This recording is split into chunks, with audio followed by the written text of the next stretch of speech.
All right, so Aristotle's Topics book 3 gives commonplace rules for comparing goods, desirables, ends, means, consequences, and circumstances. So, Topics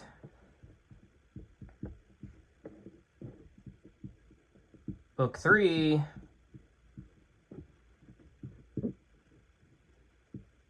is equivalent to commonplace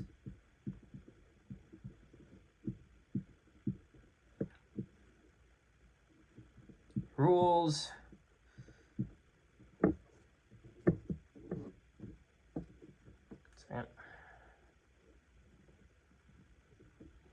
for comparing goods and desirables.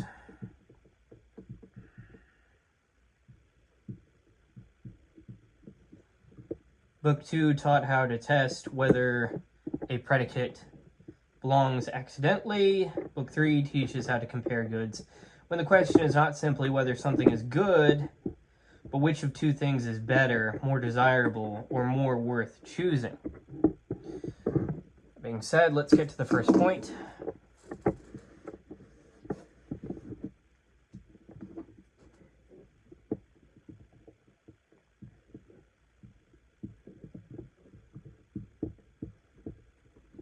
From accidental predication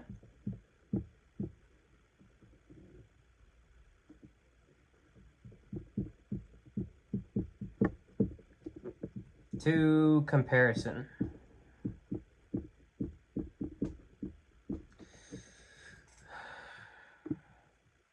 Now, book 2 focused on questions of accidental predication, right? So, for instance, does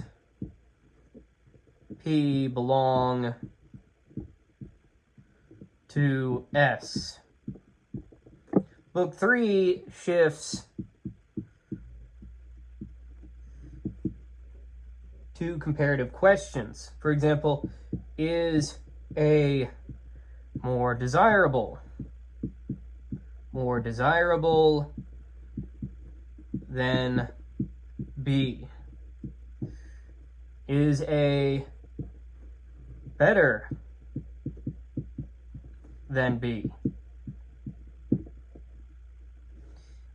Is A more objectionable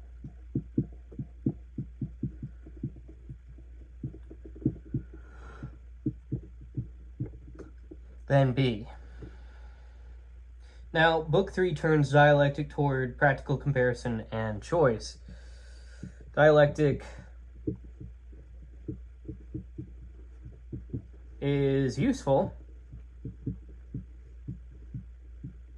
not only for testing claims,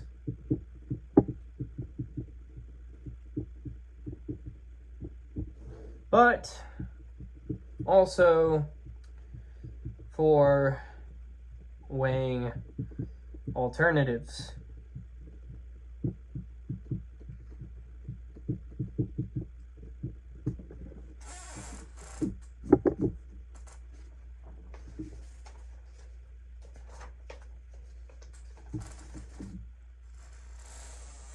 All right, on to the next point.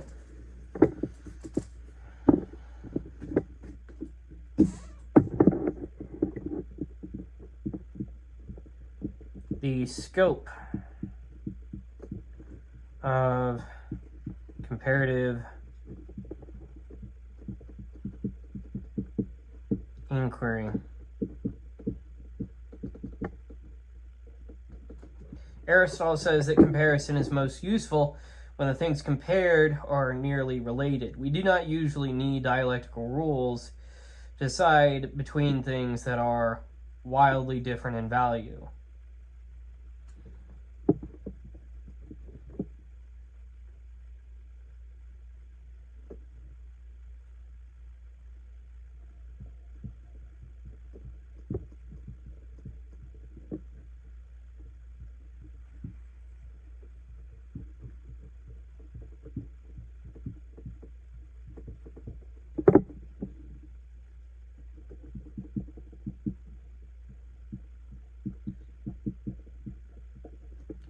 For example, no one seriously wonders whether happiness or wealth is more desirable. Right? Happiness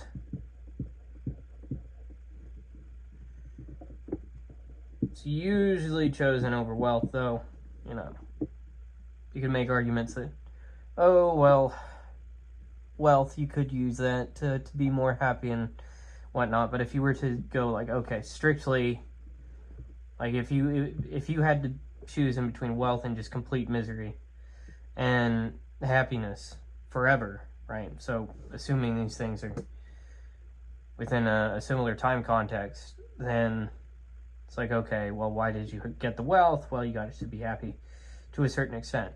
Now, the real work of comparison concerns close cases, right? So things like justice versus courage,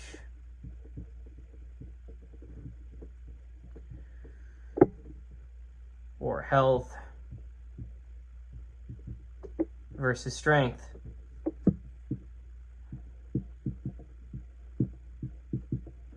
or prudence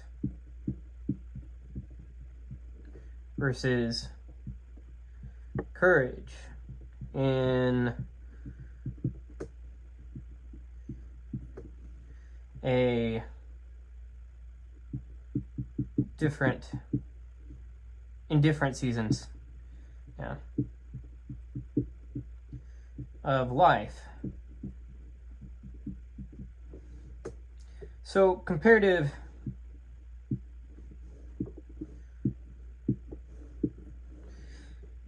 dialectic is most useful where choice is genuinely contestable.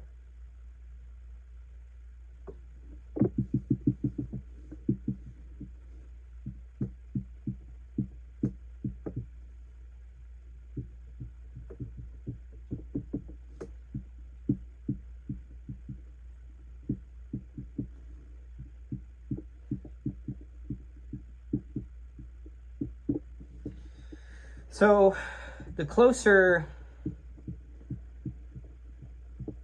the alternatives,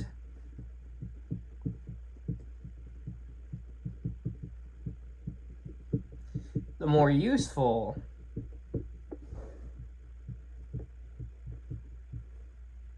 the topical rules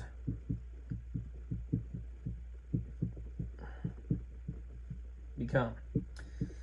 Okay, let's move on to the next point.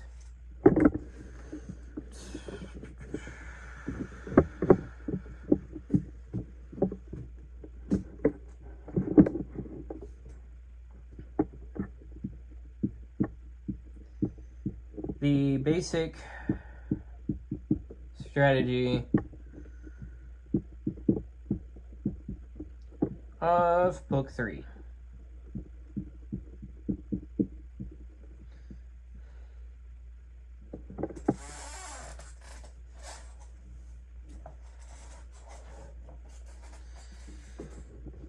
So when two goods are closely related and no superiority is immediately obvious, we look for an advantage on one side, right? So say A is roughly equivalent to B, A plus advantage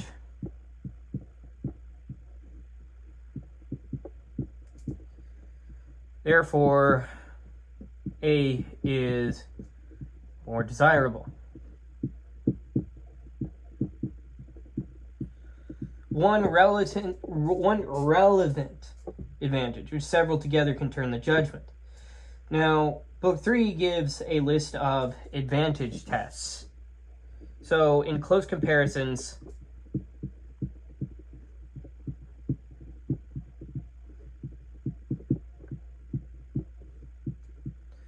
a single relevant advantage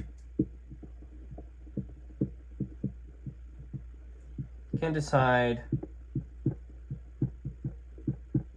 the argument.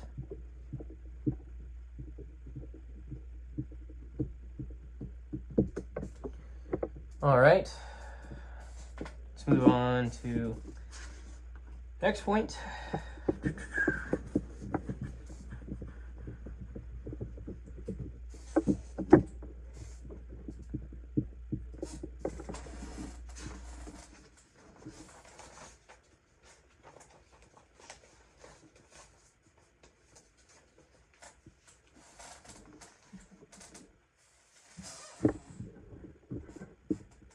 More lasting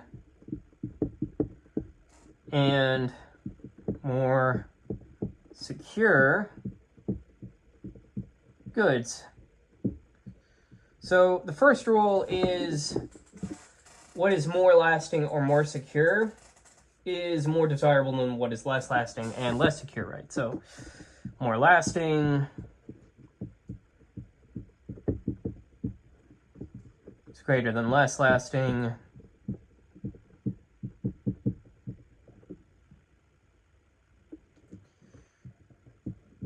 More secure, greater than less secure. And some examples of that are, well, stable virtue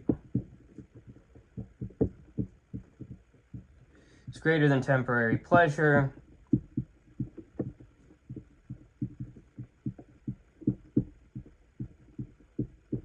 Secure friendship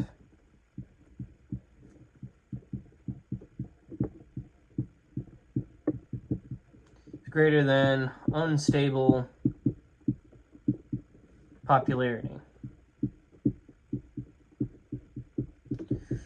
All right, now durability and security are marks of greater desirability, usually speaking. Now, of course, we're talking about like desirability, right? And you couldn't apply this to undesirable things. It's like, well, I'd rather have more stable torture than temporary torture. No, but yes, of greater desirability. Now, a good that lasts or is secure has an advantage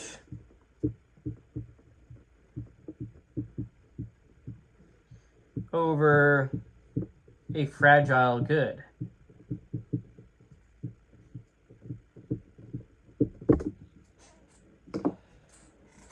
Let's go ahead and move on to the next point.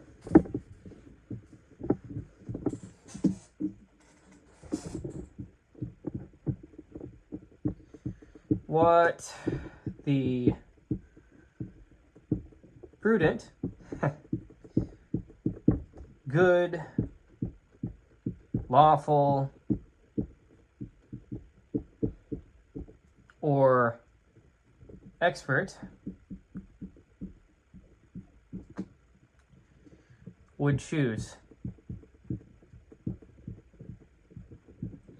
Now, another rule is to ask what would be chosen by, right, so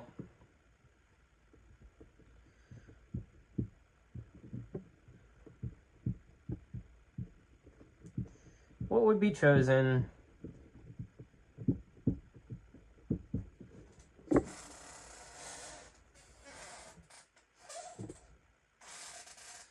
by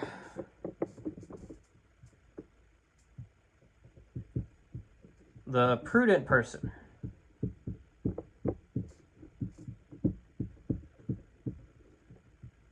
A good person.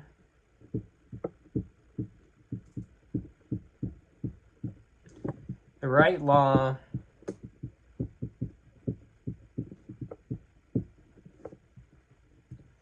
Or the expert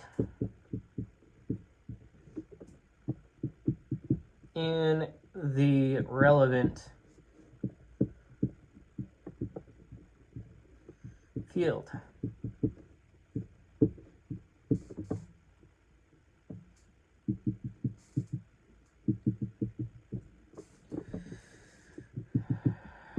For example, in medicine, more desirable treatment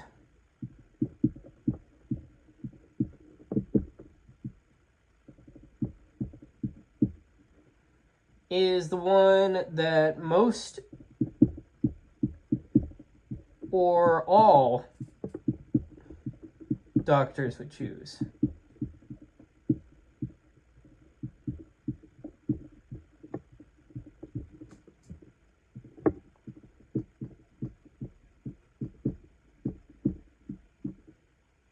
Over treatment that a few doctors would choose.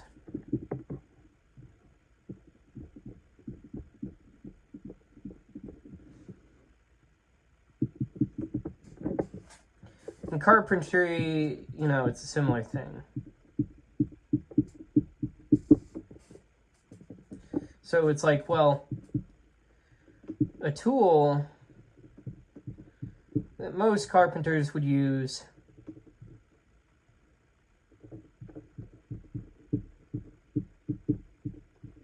is more desirable than a tool that only a few would use. Now, of course, assuming you're not talking about a very specific thing where it's like, okay, only a few expert carpenters know how to use this specific tool, but it works better than most of the tools. Then you're talking about something entirely different. You're talking about, okay, would most carpenters use this specific tool in this specific thing if they had access and know-how of how to use it, right? But anyhow, choice by the competent is evidence of greater desirability. The judgment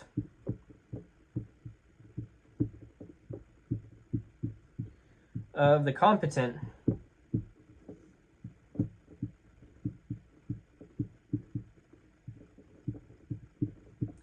supplies a standard for comparison.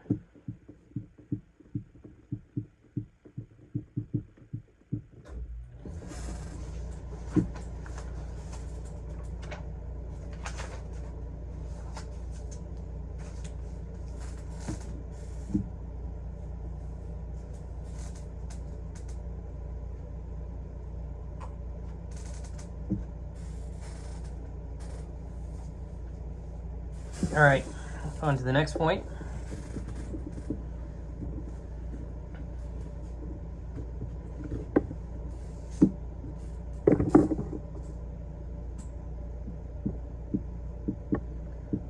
Absolute and relative standards.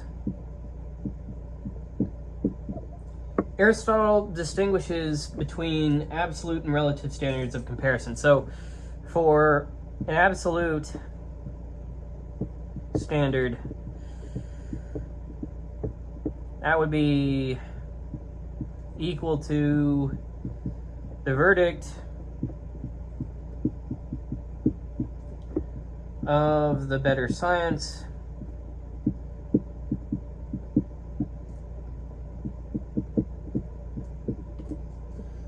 whereas relative standard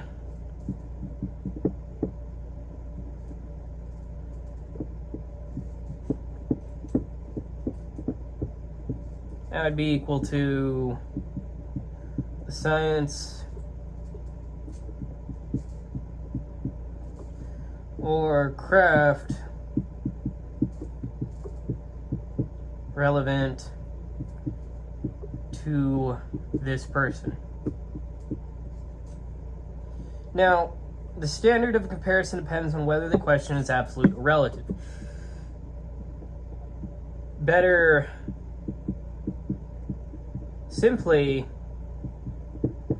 and better for this person are not always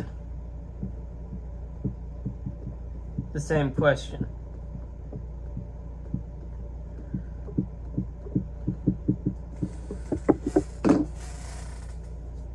Let's move on to the next point.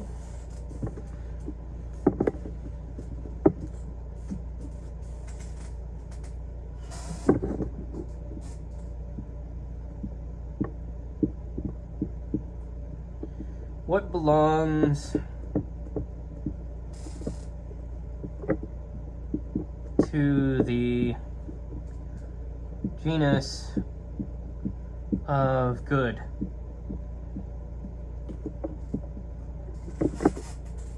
What is itself called a good?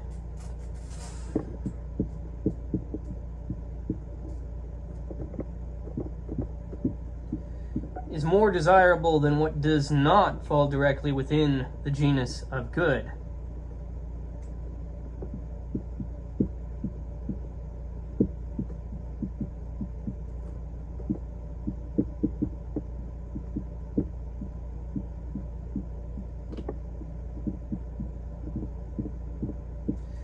For example, justice is more desirable than a just man in this respect. Justice belongs to good.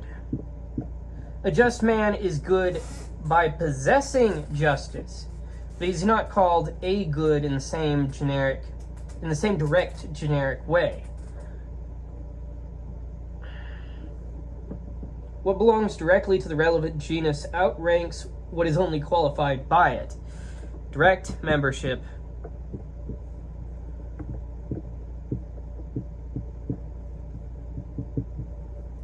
in the genus of good carries comparative force.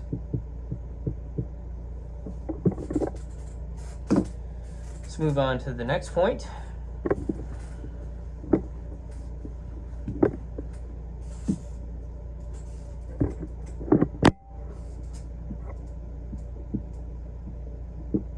Desired for itself and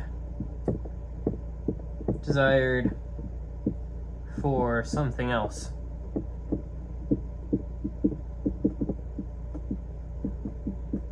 Now, what is desired for itself is more desirable than what is desired for something else, right? So, for itself,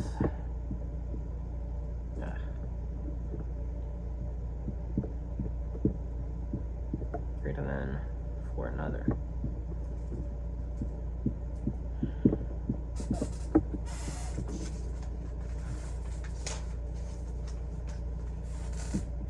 For example, desire for health is greater than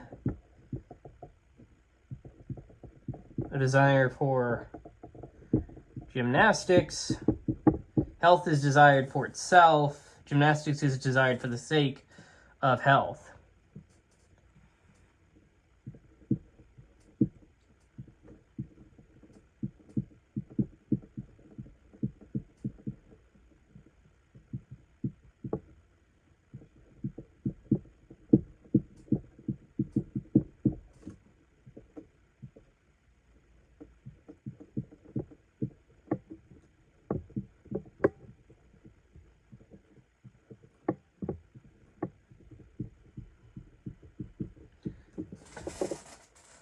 Ends outrank means here.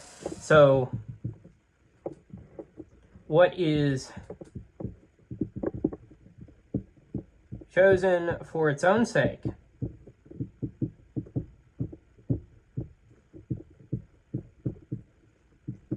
is more desirable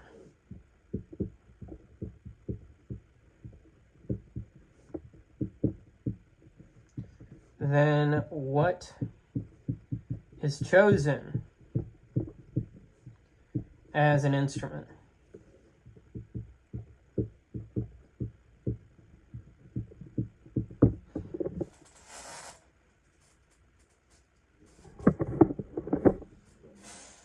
Let's move on to the next point.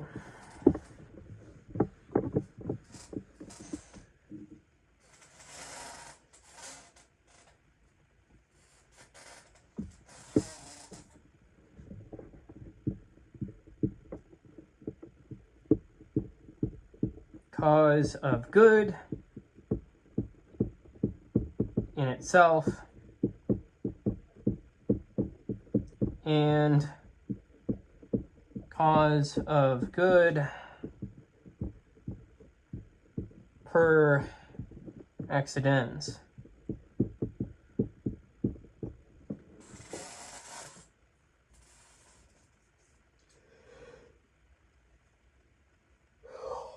Now, what is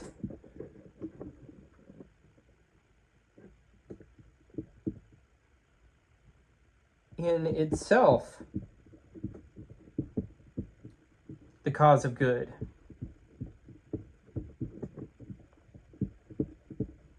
Is more desirable than what is only accidentally the cause of good. For example, virtue is more desirable than luck.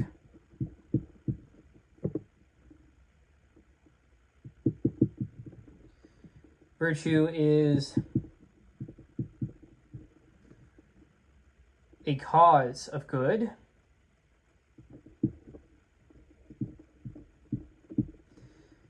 in and of itself. Luck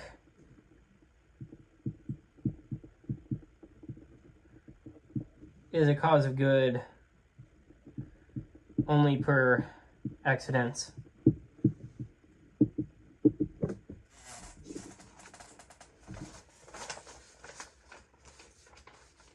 Likewise, we have the contrary case. What is in itself the cause of evil is more objectionable than what is accidentally the cause of evil.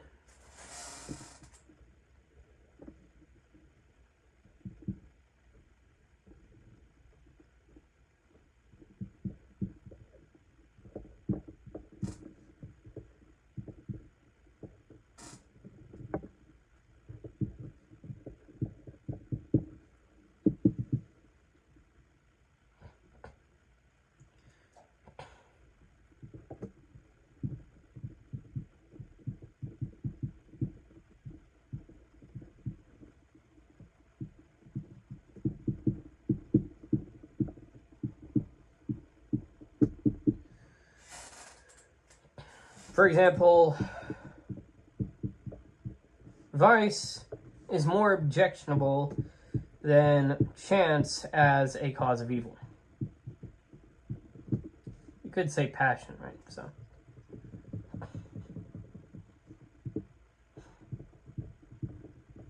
like a crime of passion. It's probably not as good, but in general, chance as a cause of evil.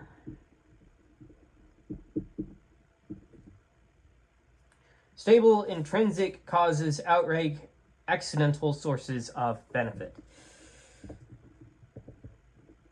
A good cause. A good cause by nature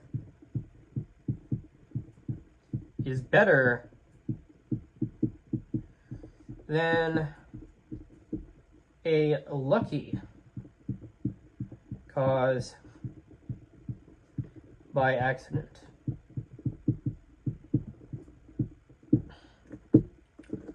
Or just more desirable. Let's move on to the next point.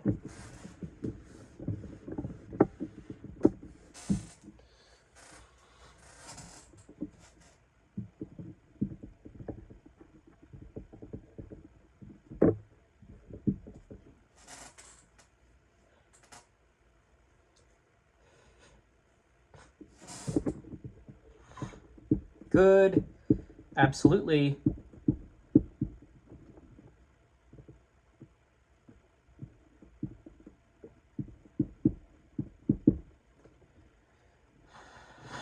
And good for a particular person.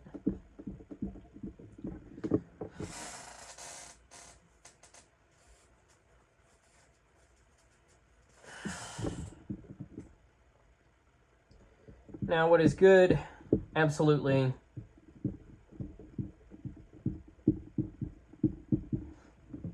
Is more desirable than what is good.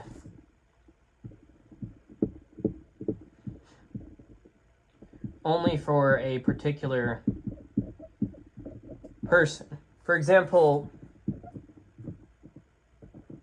recovery of health is greater than surgical operation. Recovery is good, absolutely. Surgery is good only for the person who needs it. Now, conditional goods are lower than goods desirable without special need.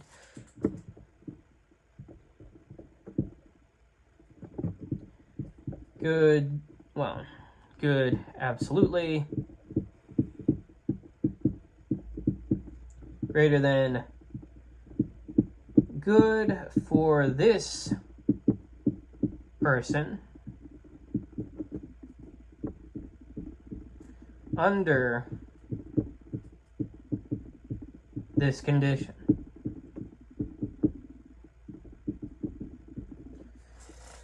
Okay, let's move on to the next point.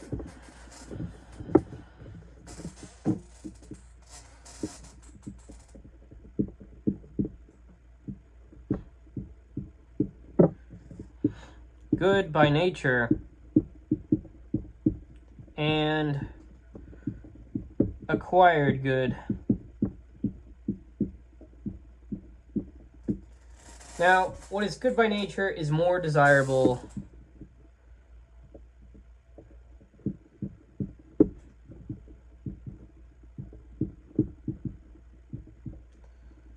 than what is not good by nature.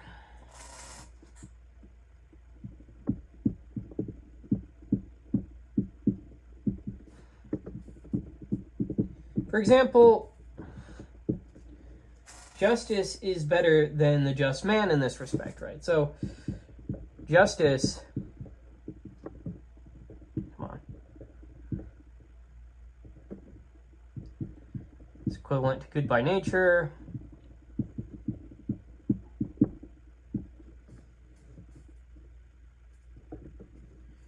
And the just man is good by acquisition.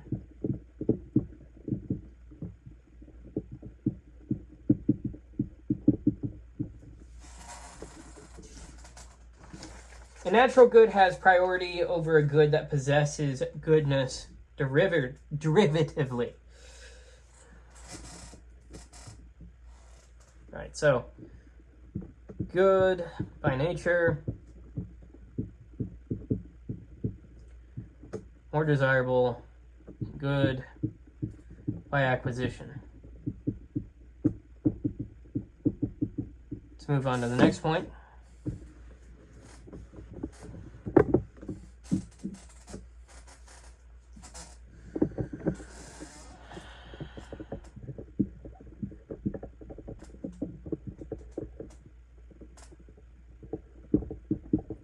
Well, I think a new marker is more desirable at the moment, so let's get that.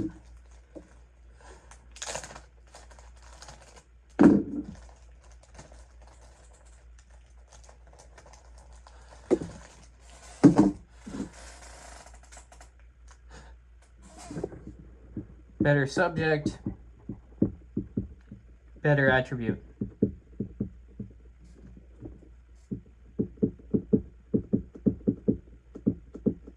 Now,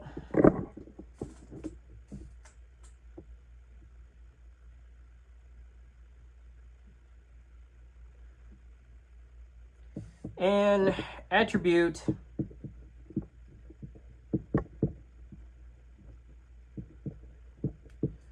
that belongs to a better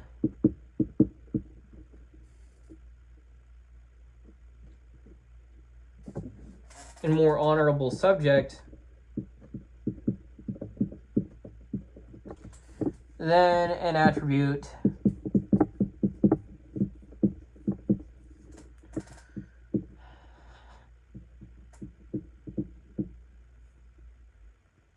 that belongs to a lesser or not as honorable subject.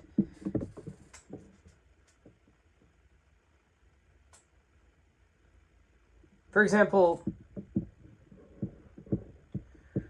what belongs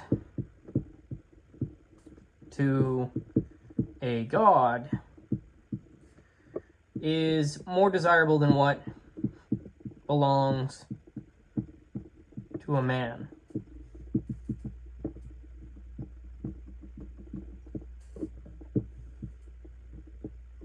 Or what belongs to the soul is greater than what belongs to the body. Likewise, the property of a better thing is better than the property of a worse thing, right? So the rank of a subject can elevate the rank of what belongs to it. Better subject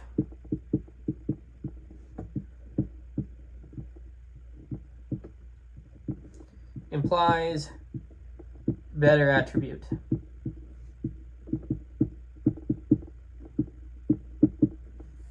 Let's go ahead and move on to the next point.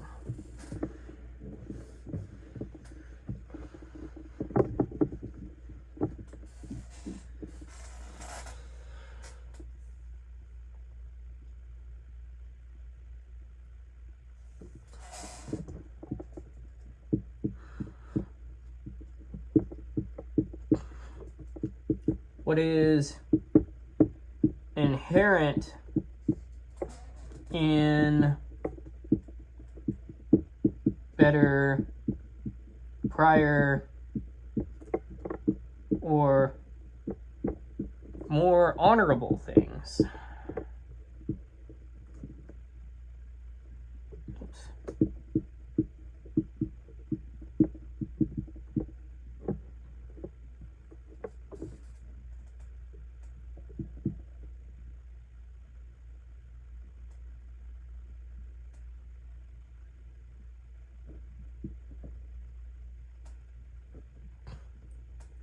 What is inherent in better, prior, or more honorable things is better.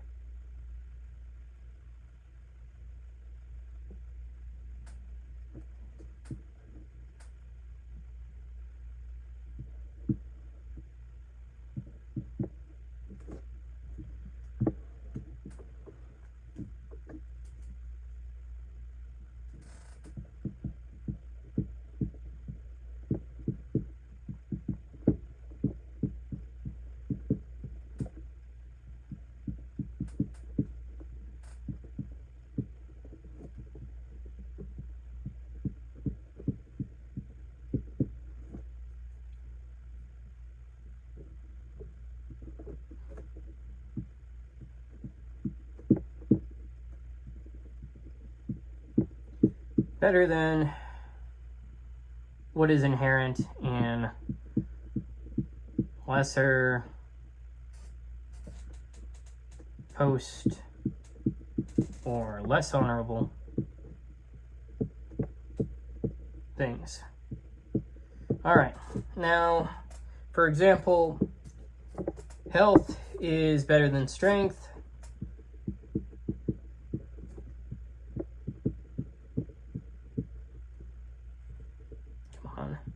I always do that. Okay.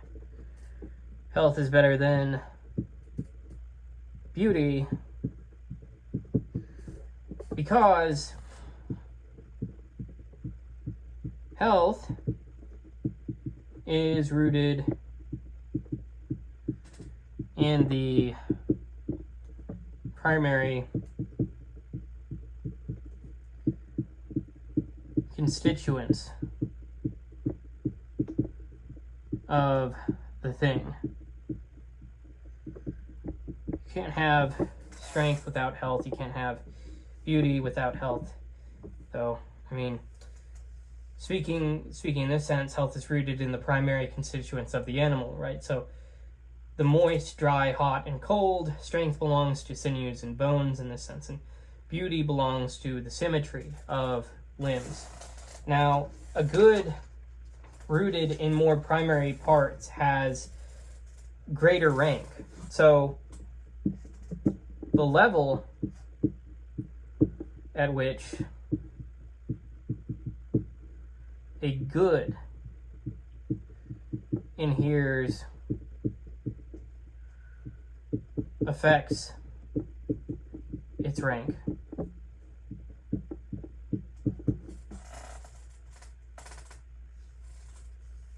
All right, let's move on to the next point.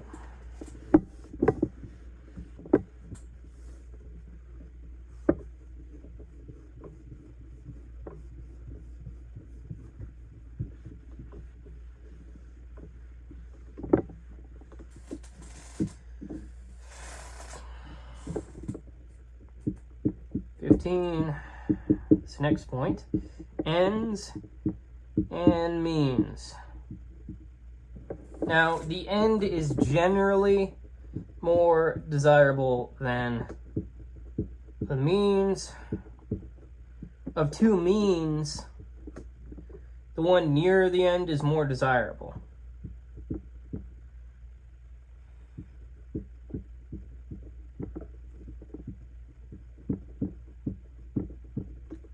Near means greater than, more remote means.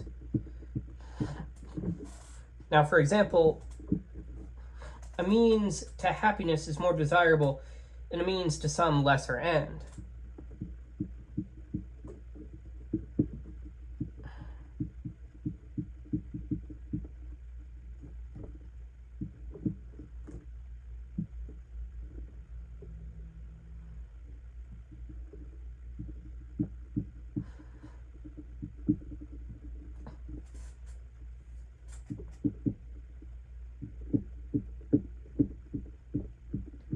And if we zoom in, right, on the means to happiness bit, well, the near means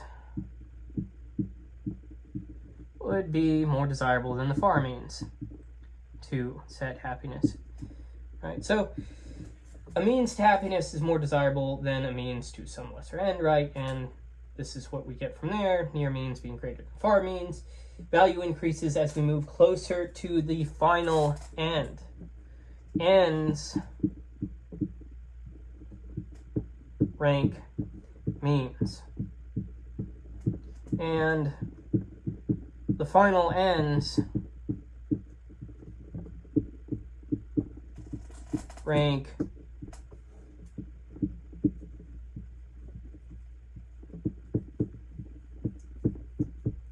subordinate ends.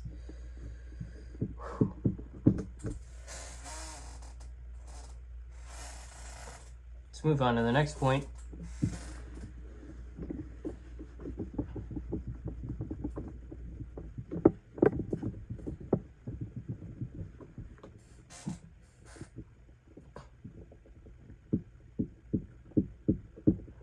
Competence and incompetence. You can sort of see where this one is going. Aristotle briefly notes that competent is more desirable than the incompetent, right? You would figure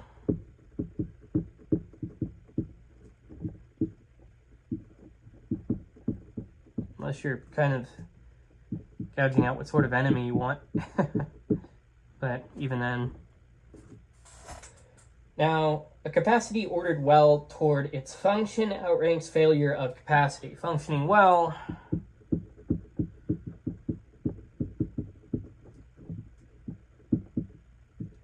is better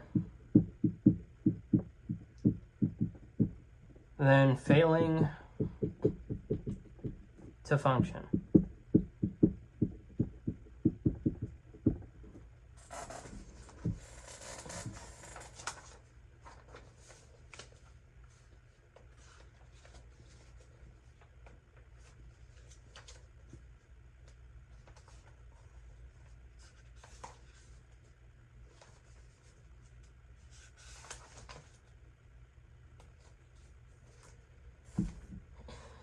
Let's go on to the next point.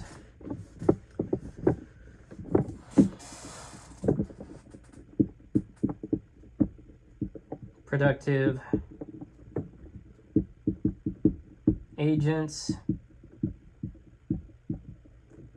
and their ends.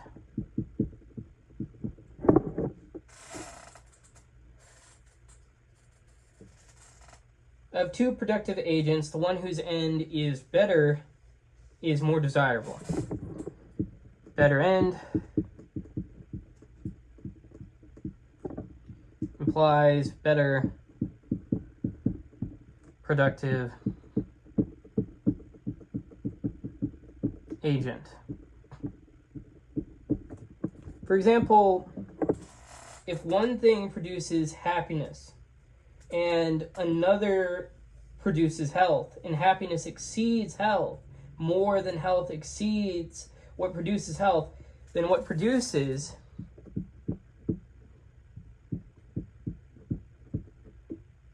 happiness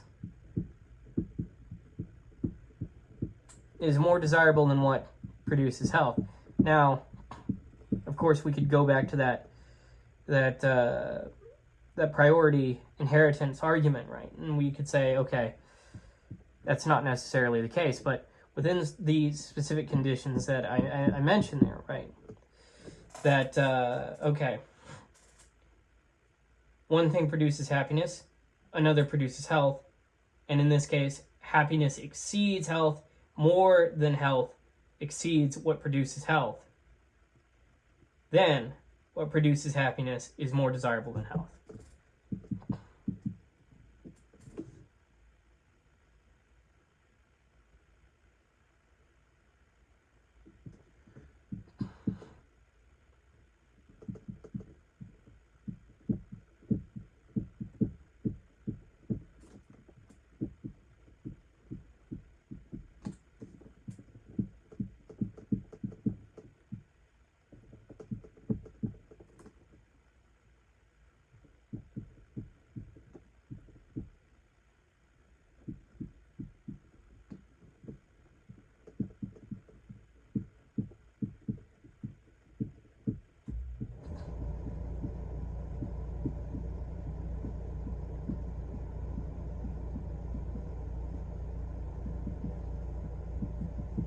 So it's like, well,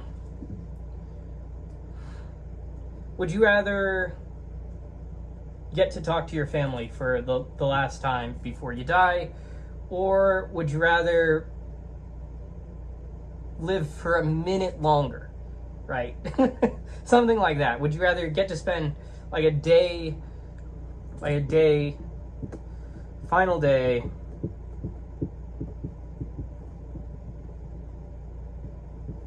with family, or would you rather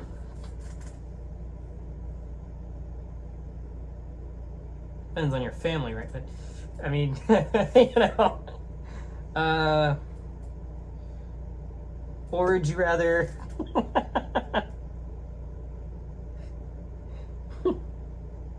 have a healthier well, have more stable iron levels for a minute, right? So, you know, it's like choosing superpowers here, but not really. Yes. So, the rank of an end can raise the rank of what produces it. Now, compare productive agents by comparing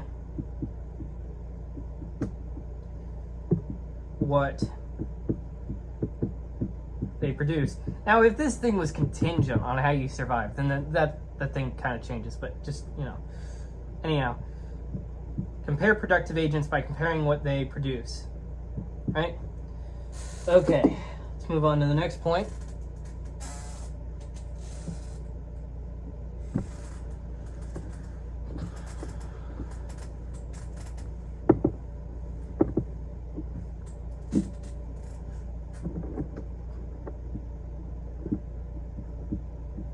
noble, precious,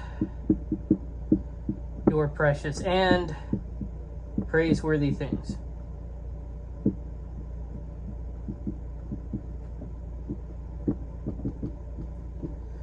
What is nobler, more precious, and praiseworthy in itself is more desirable now, which is less noble or less precious and less praiseworthy in itself, right? So, nobler, more precious, especially if you're golem, or praiseworthy.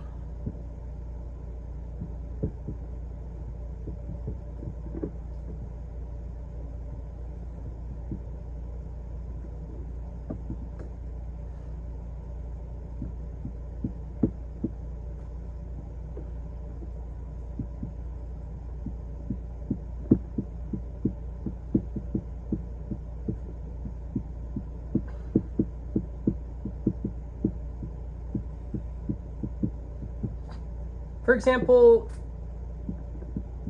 friendship would be more desirable than wealth. Justice, more desirable than strength. Now, friendship is prized for itself, wealth is prized for something else, justice is praiseworthy in itself, strength may be prized for what it can accomplish. Now, what is honored for itself outranks what is valued merely as useful. Intrinsic nobility outranks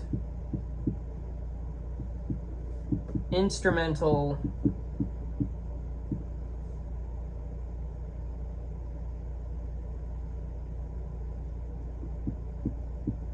usefulness.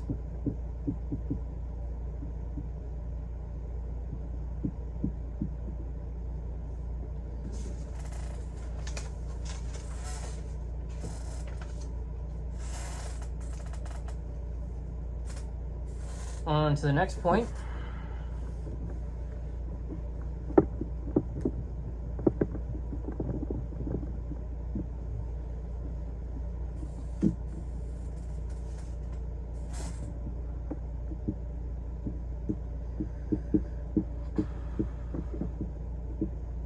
Judge by consequences.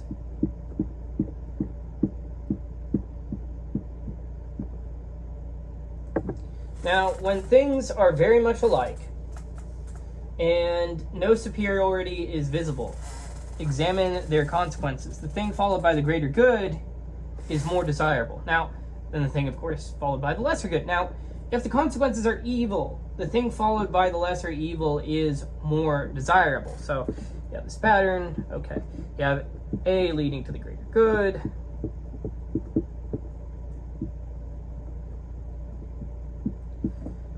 B leading to the lesser good. Therefore, A is greater than B. Now, Aristotle distinguishes between prior and later consequences. If a person learns, then... Ah, goodness, I forget. Okay.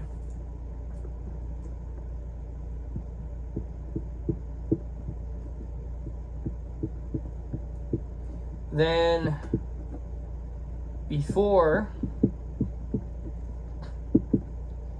he was ignorant.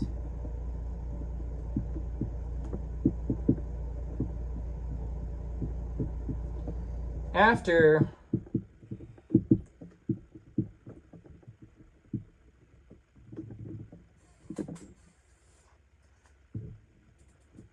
is knowledgeable.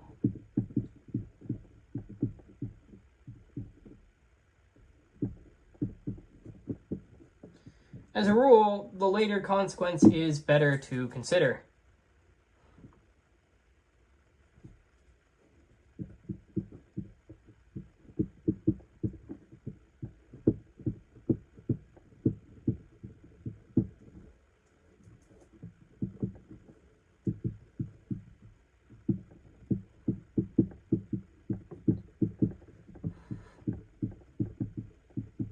Now, when the thing itself is hard to compare what follows from it. Consequences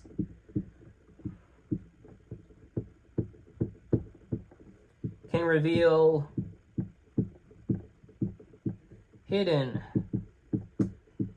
superiority.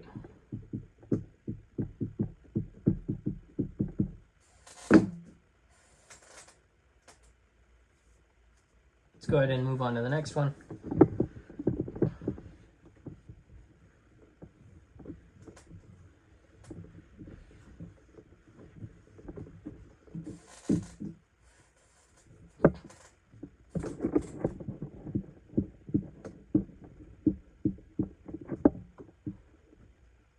More goods and fewer goods.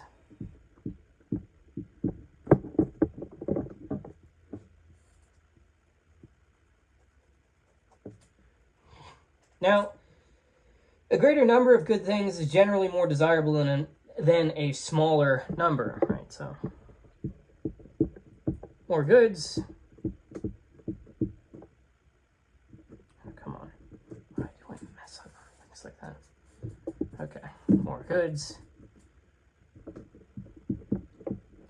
Better than fewer goods. Or less goods. Greater or less than.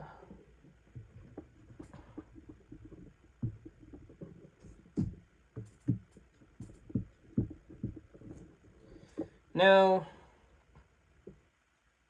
this is especially clear when the smaller number is included in the greater. So, there's an important qualification here, which is if one item is desired only for the sake of another, the two together might, well, those aren't necessarily better than one, right? So,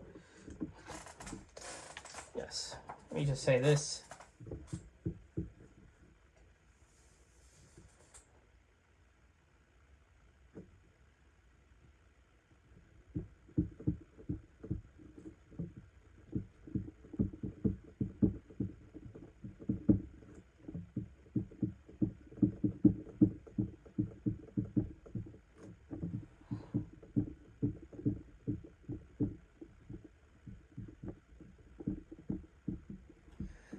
Right.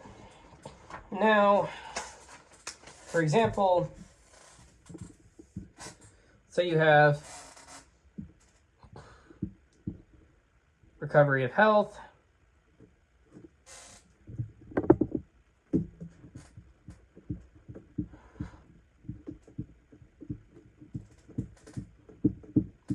plus health, and you have just health on the other side. Well, that's not necessarily better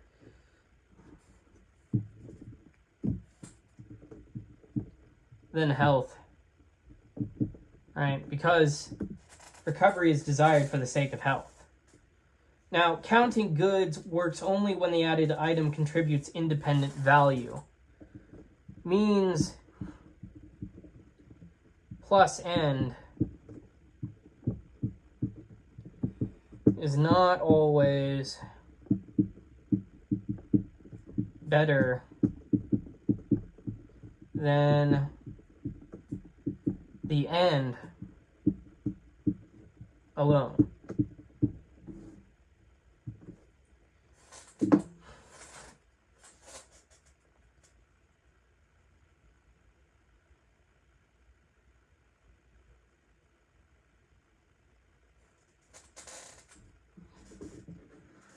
Let's move on to the next point.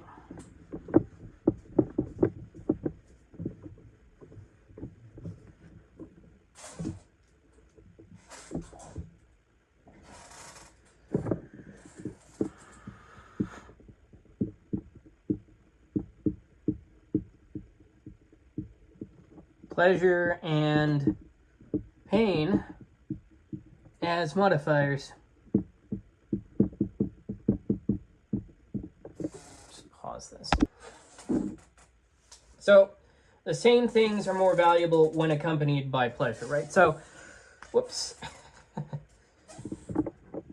So, good plus pleasure is better than good without pleasure.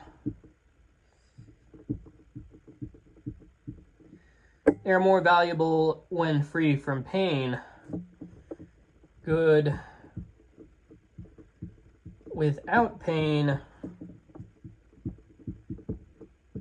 is better than good, well, more desirable than good with pain.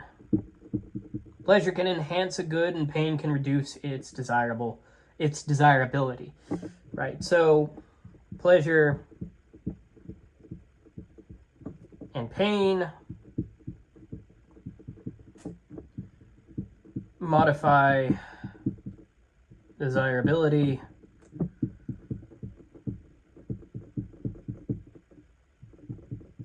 without becoming the whole standard. That's important.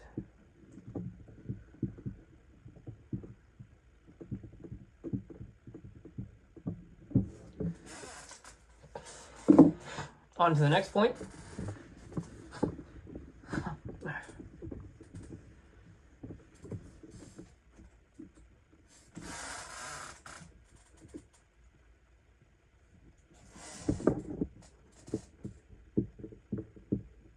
Season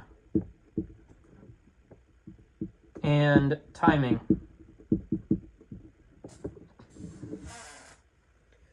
A good is more desirable at the season when it is of greater consequence.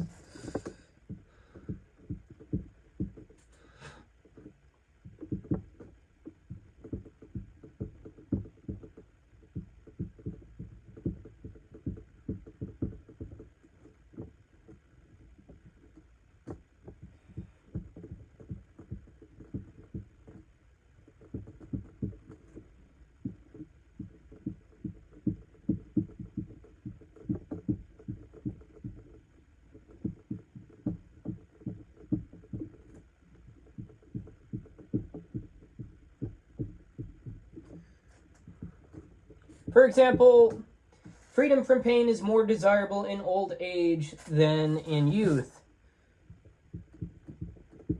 Freedom from pain.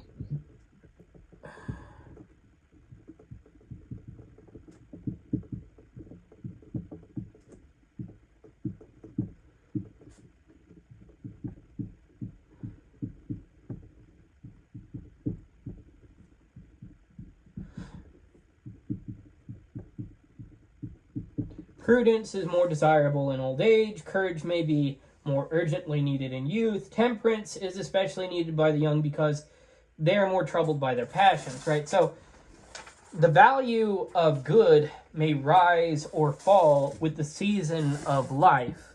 Timing is everything, but timing can change comparative desirability. All right, let's go ahead and move on to the next point.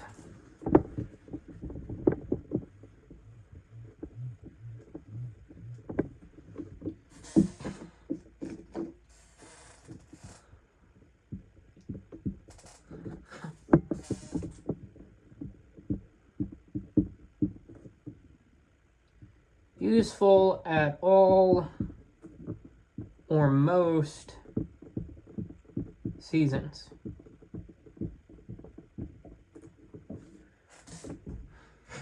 What is useful at every season or most seasons is more desirable than what is useful only sometimes.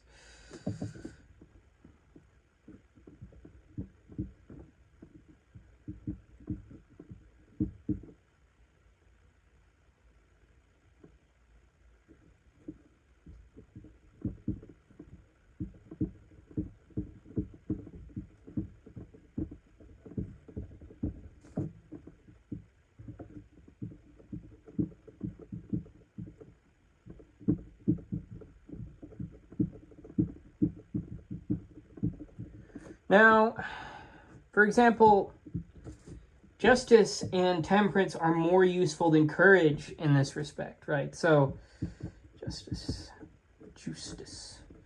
in the world, Jesuistus, justice, okay, justice and temperance.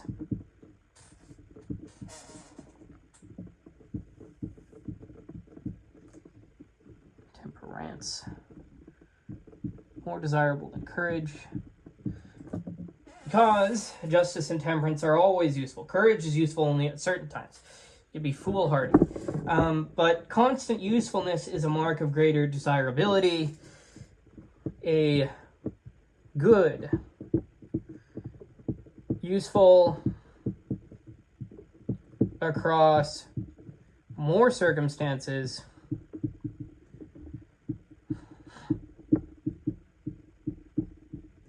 has comparative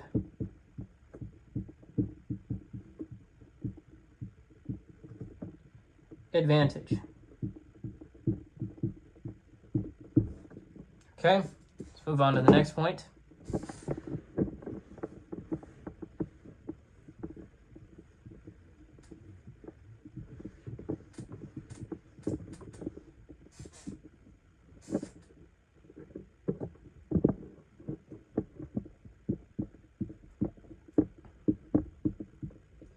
If all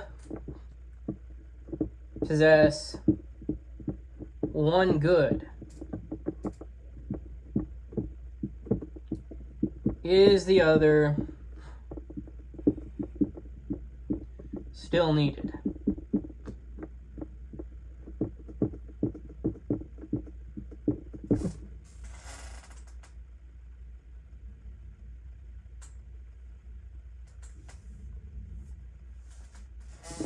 Aristotle gives a powerful comparative rule here. So, if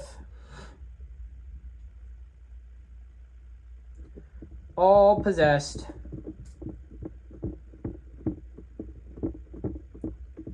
one good and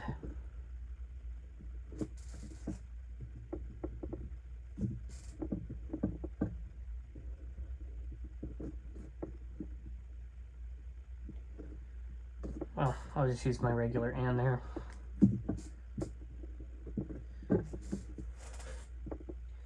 And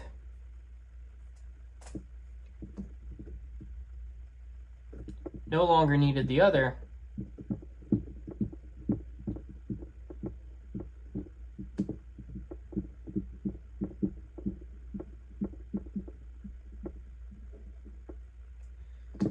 then the first good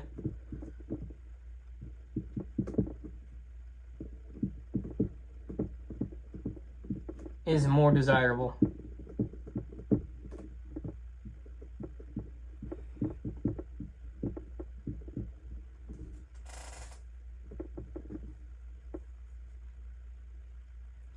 Now, for example,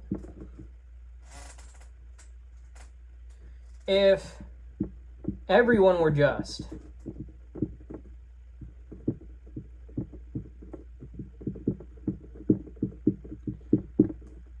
courage wouldn't be needed.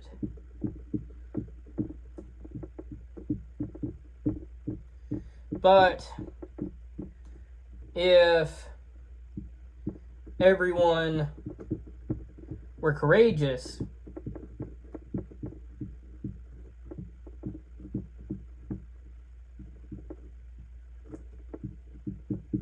then justice would still be needed.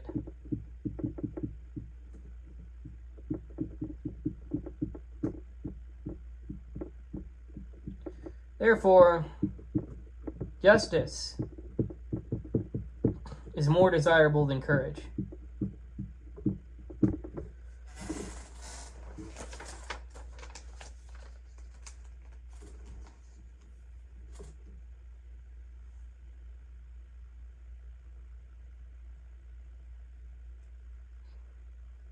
Right, so there's this pattern here, which is if all have B, all have A, if all have A,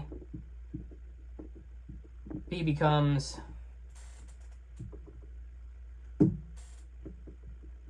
unnecessary. If all have B, A remains necessary. Therefore, A is more desirable than B. Now, a good that makes the other unnecessary has priority. A more fundamental good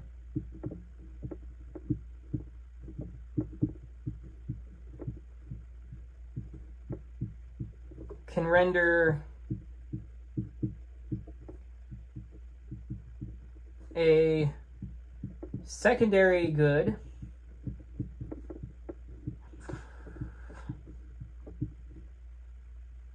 unnecessary.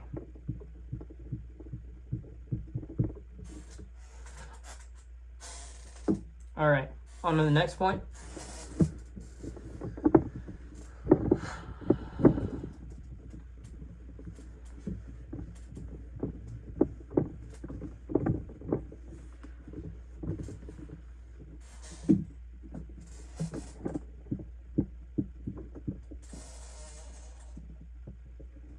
Destructions, losses, generations, acquisitions,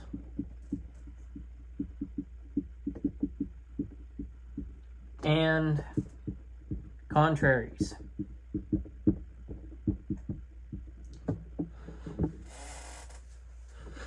Aristotle says to judge goods by, as you would imagine,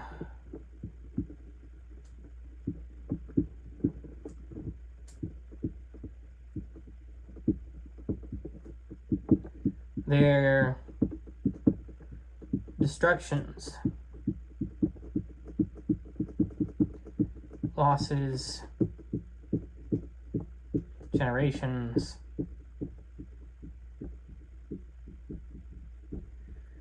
acquisitions,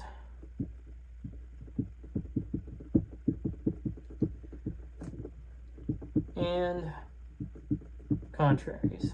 Now, things whose destruction or loss is more objectionable are themselves considered more desirable. Things whose acquisition or generation is more desirable are themselves more desirable. So the value of a thing appears in the value of gaining it or losing it, right? So only know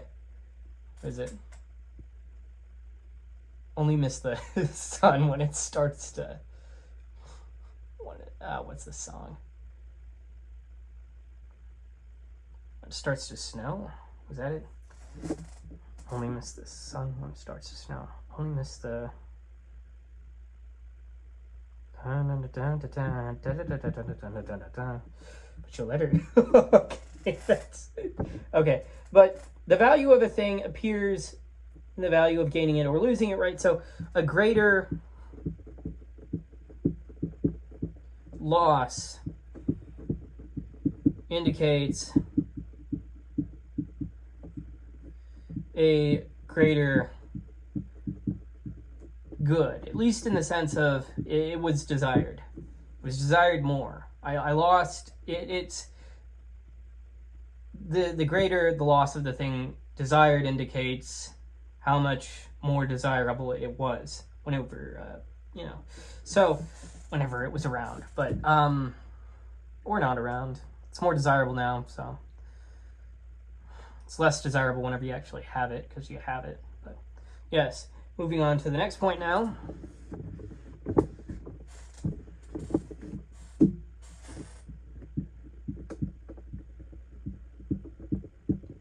Nearness and likeness to the good. What is nearer to the good is more desirable.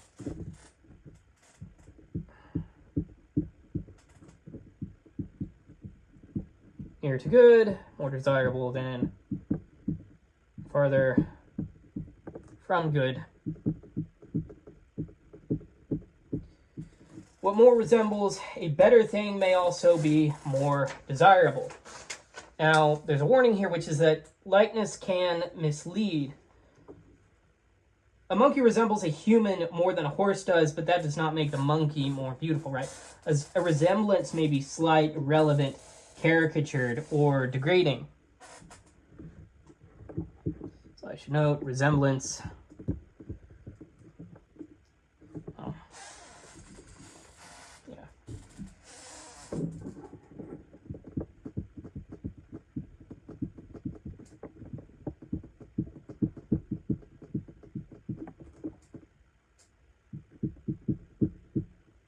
So by the way, I just remembered, whenever you're reading this, there's a phrase that's used in some translations, which is somebody who's in India, and that basically just means, it doesn't really mean anything about India other than that it's far away. So whenever Aristotle says something like, should we care about this thing whenever it's in India, he's basically just saying, should we care about this thing whenever it's really, really far away?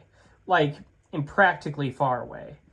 That's what that means. It's not like he's saying anything more specific about India than that. But anyway, likeness is useful only when it tracks the relevant excellence. So mere resemblance is not the same as a real superiority.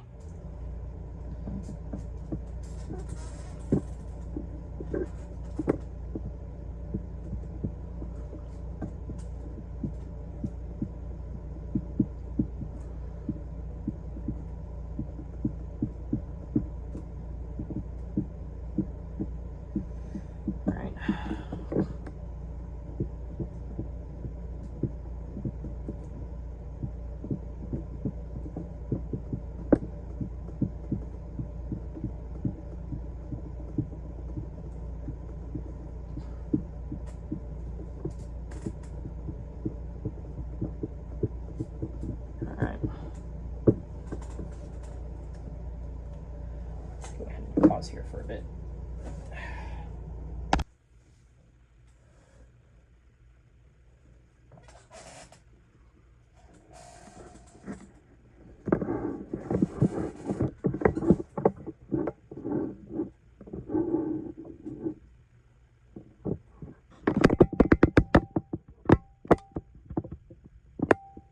Here we go. Okay. On to the next point.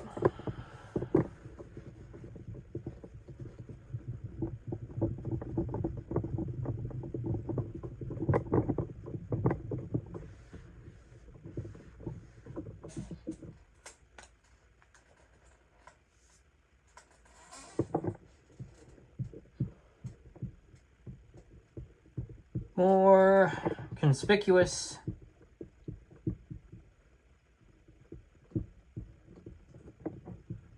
more difficult,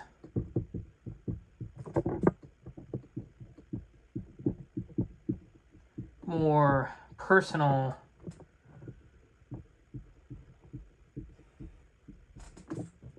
freer from evil. Aristotle gives several shorter comparison rules. For one, a more conspicuous good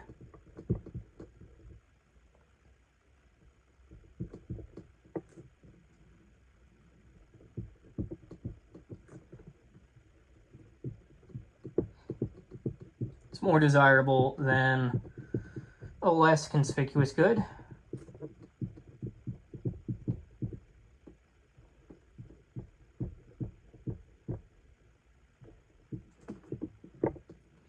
A more difficult, as in difficult to acquire, good is more desirable than an easier good. If you could just have one more or the other, that is. Now, a more personal possession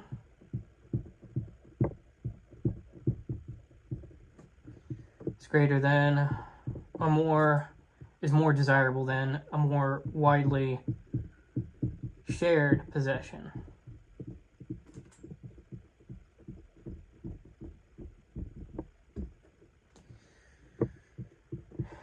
And something which is freer from evil is more desirable than something which is attended by evil.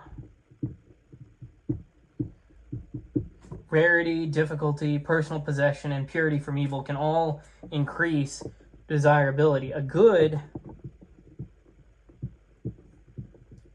may be elevated by difficulty, distinctness,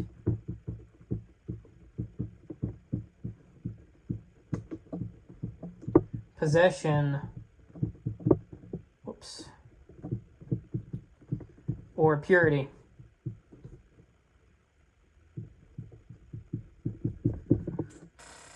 Let's move on to the next point.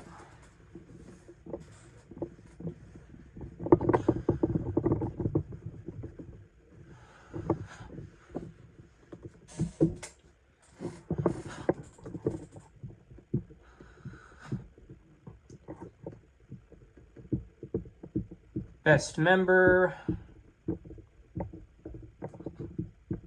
and best kind.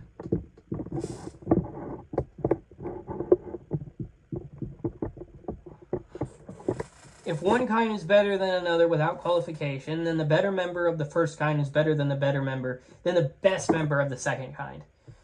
Okay, so A is greater than B implies the best of A is greater than the best of B. Conversely, if the best member of one kind is better than the best member of another, then the kind itself is better without qualification, right? So best A greater than best B implies A is greater than B. Now, for example, if a man is better than a horse, then the best man is better than the best horse, and vice versa, right? So if the best man is better than the best horse, then man is better than horse. Compare kinds through their best instances and instances through their kinds. The best case can reveal the rank of the kind.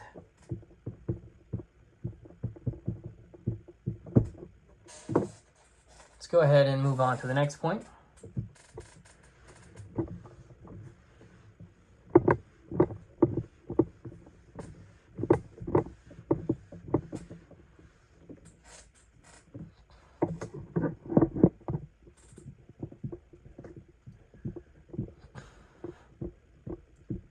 Goods shareable with friends. Things our friends can share are more desirable than those they cannot. Generally speaking, right? So that which is shareable with friends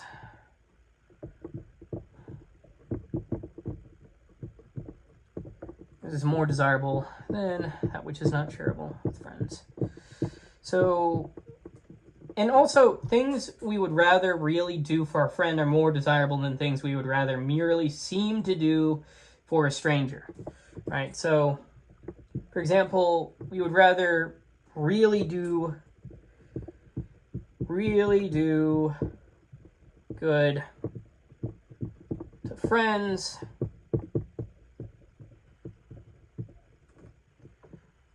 than merely seem to do so. So with strangers, we may care more about appearing to do good. Now, friendship reveals which goods we value genuinely rather than mere reputationality. Reputationally. So, what we choose for friends reveals what we truly prize. Right. Let's move on to the next point.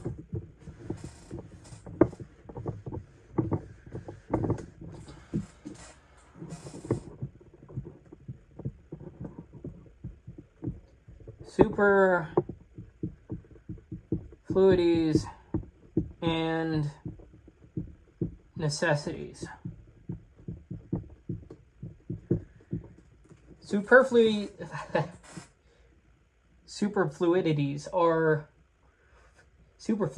there we go, are better than necessities in one respect because the good life is better than mere life, right? So, good life,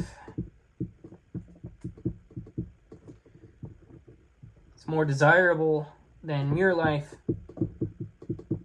but necessities may be more desirable for someone who lacks them. So, for example, to be a philosopher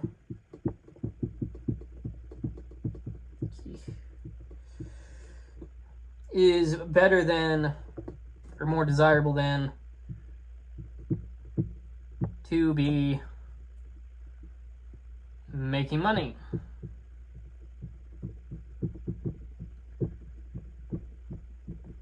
But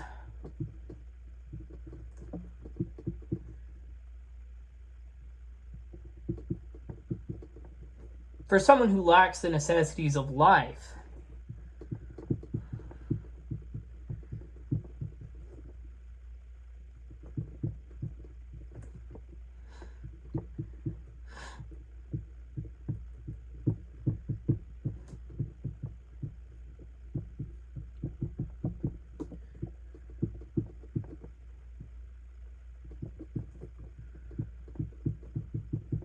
making money may be more desirable, right? So better and more desirable can come apart under conditions of need.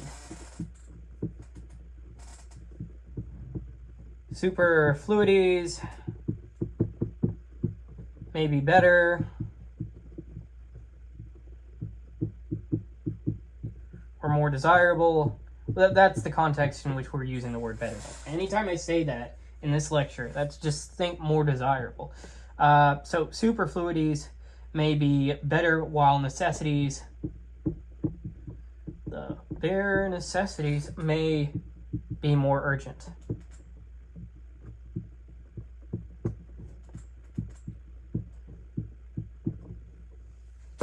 On to the next point.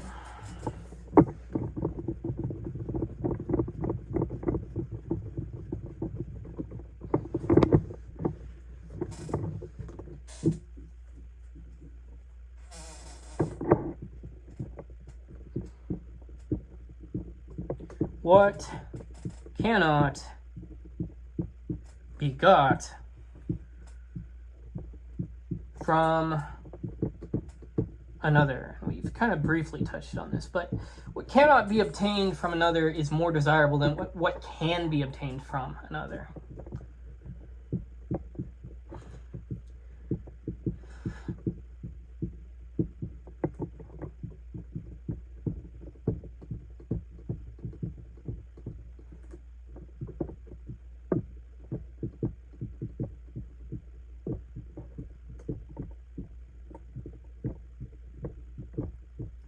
For example, Justice is more desirable than courage in this respect. A person cannot simply borrow another person's justice.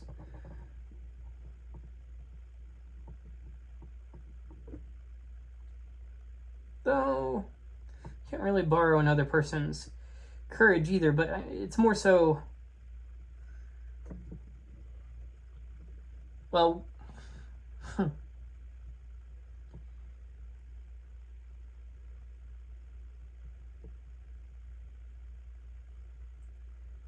if someone is courageous and that rubs off on you, can you be more courageous, right? And then for justice, it's like, well, no, I sort of need that to be an appeal for a process of like multiple people. It's a toughie. But let's say not obtainable from another. So let's say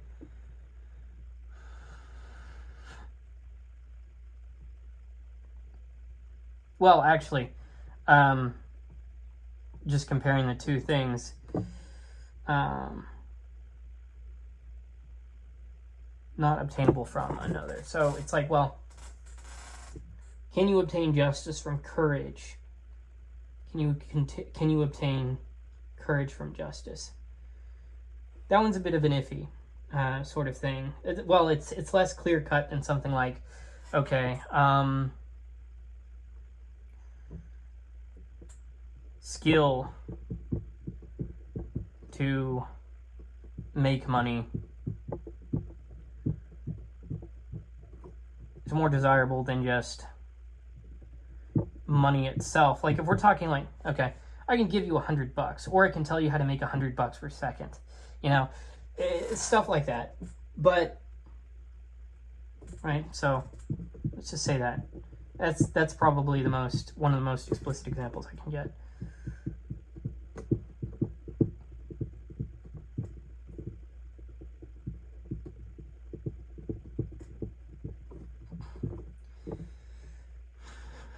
Now, goods that must be possessed personally have special priority.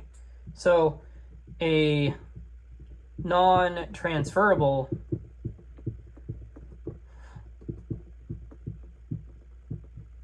good is especially choice-worthy.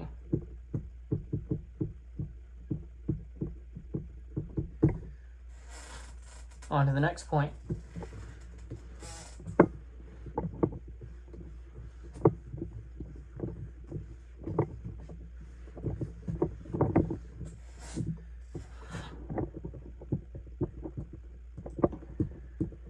Desirable without another.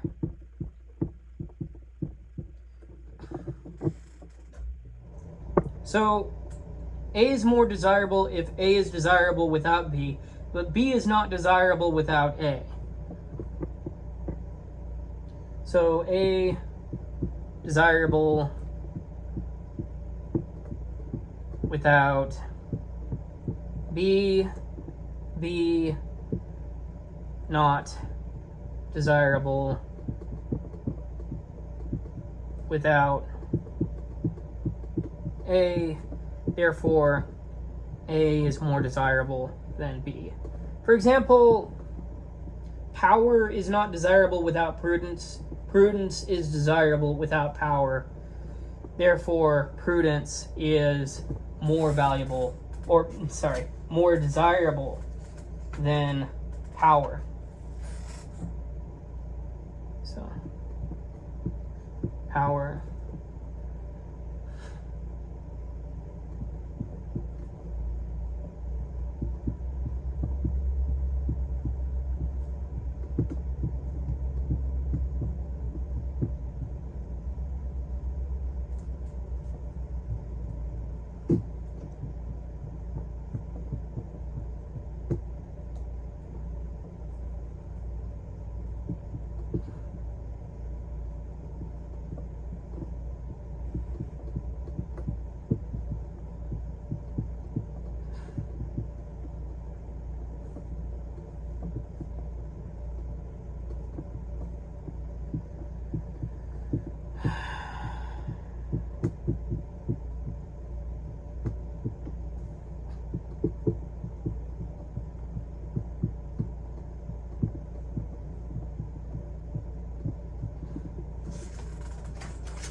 the good that makes another safe or choice-worthy outranks it. So a governing good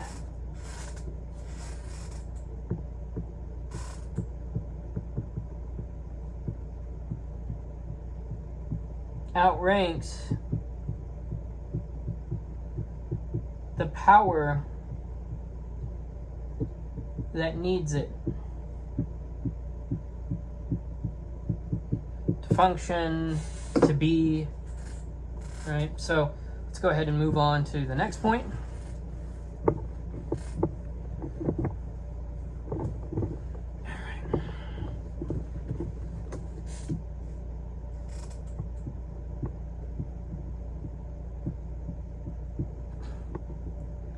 What we wish to be thought to possess.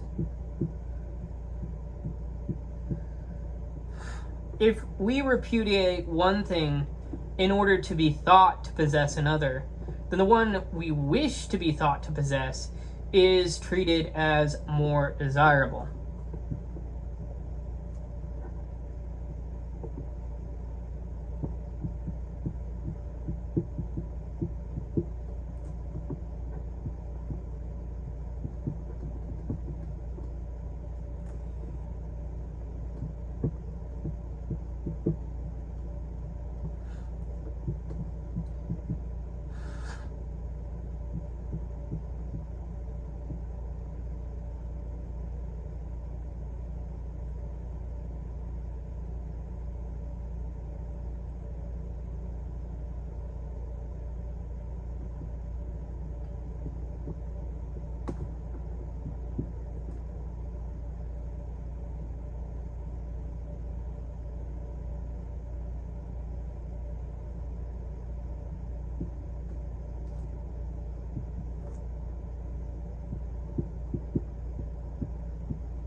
For example, someone may repudiate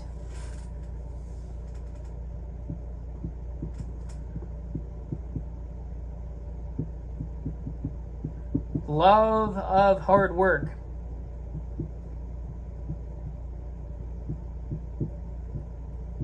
so that people will think he's a genius.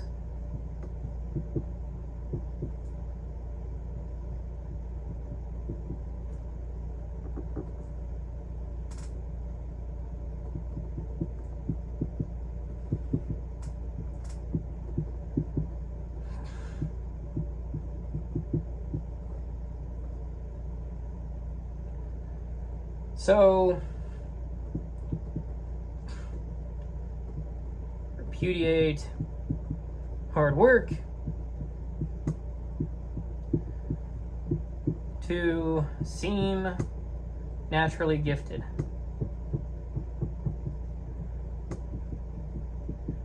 This suggests that natural giftedness is treated more desirable than mere industry, mere industriousness.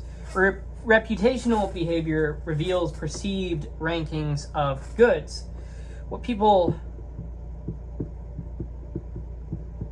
want to possess shows what they think is more admirable.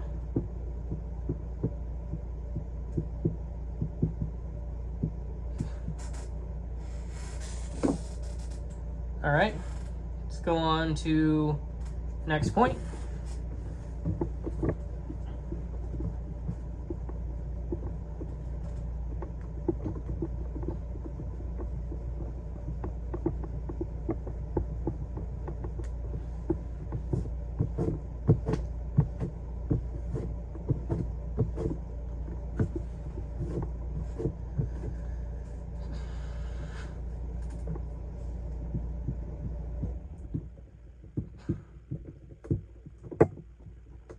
blameworthiness of vexation.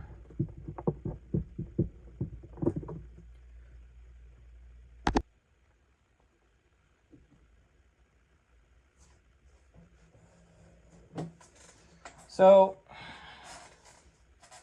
that is more desirable, whose absence makes vexation less blameworthy.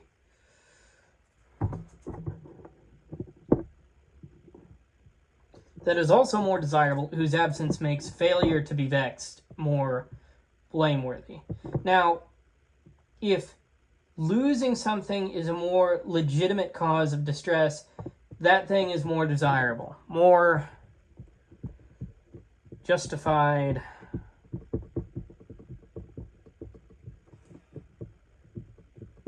grief at absence implies more desirable good.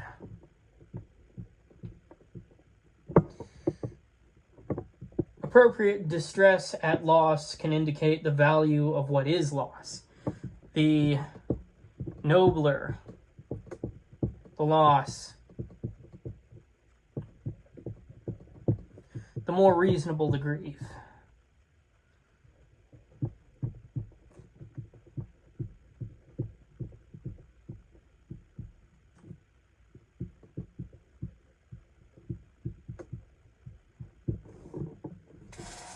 Let's go ahead and move on to the next point.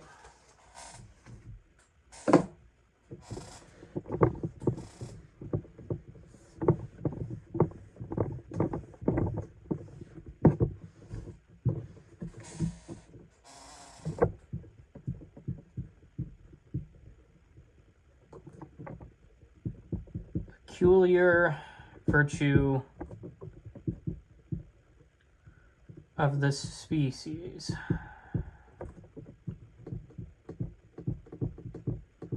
So, of things belonging to the same species, the one that possesses the peculiar virtue of the species is more desirable. If both possess it, the one that possesses it in a greater degree is more desirable. So, right, so you have same species.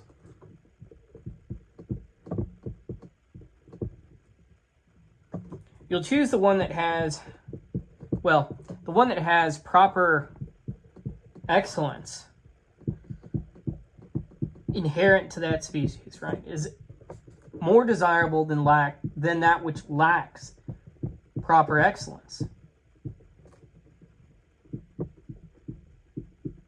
It's like of all the chairs in the world, you have a chair that is never rickety, is stable, and if you, for whatever reason, decided to go up to 500 pounds in weight, you could sit in it and it would be fine.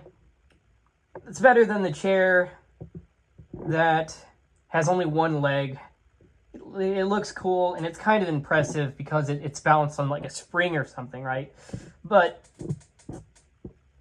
it's not as good a chair as the other chair, right? So same species, this in case being a chair, you're choosing a proper chair, four-legged chair over a one-legged chair, right? So that's sort of the example there that I can think of on the spot. Now, a thing is better when it better realizes the excellence proper to its kind. So let me just say, four-legged chair.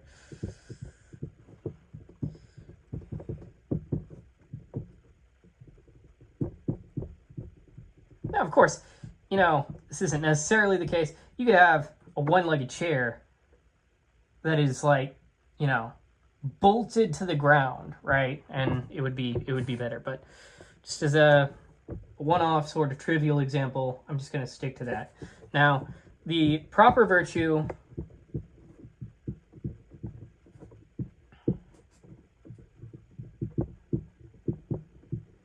of a kind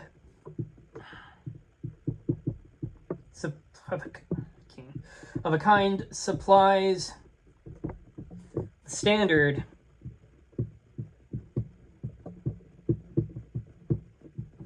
for ranking its members. All right. Let's move on to the next point.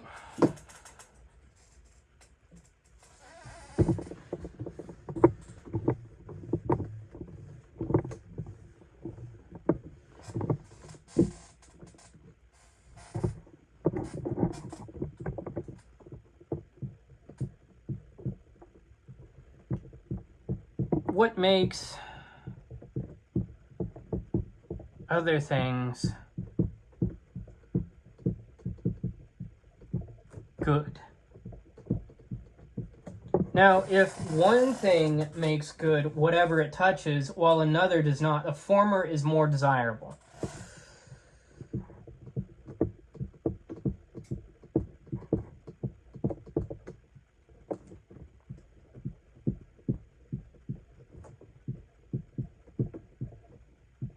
If both do so, the one that makes the better or more important object good is more desirable.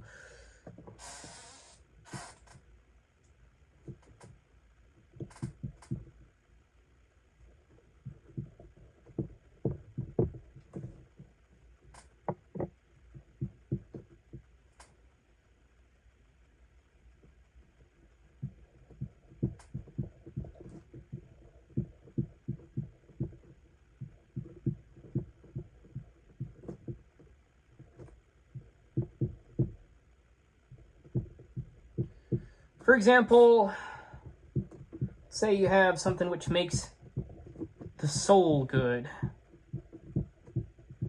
The soul.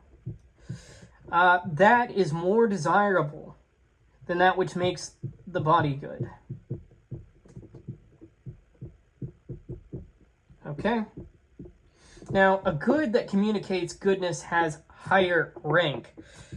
The power to improve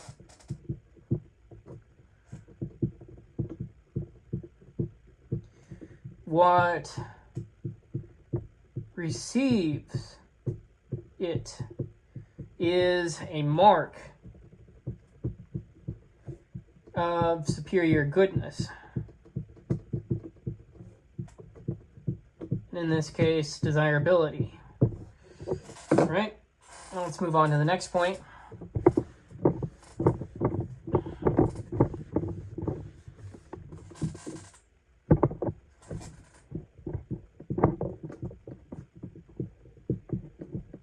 Inflections, uses, actions, and works. Aristotle says to judge things by their inflected forms, uses, actions, and works, and to judge these by the things themselves.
For example, if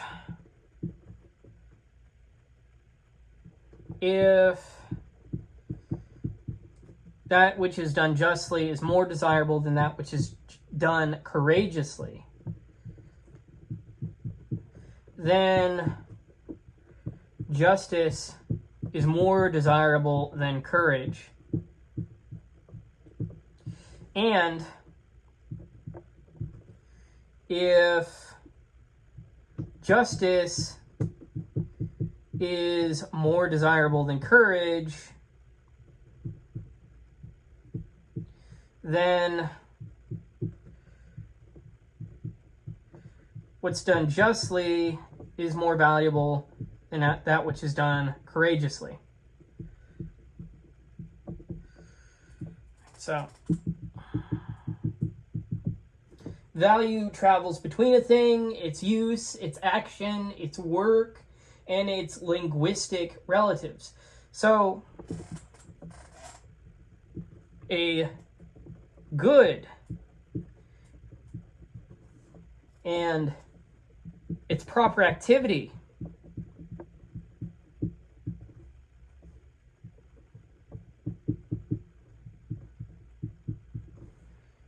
can be judged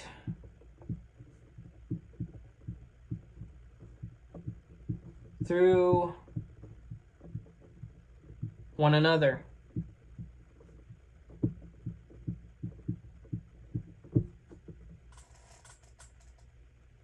Okay, let's go ahead and move on to the next point.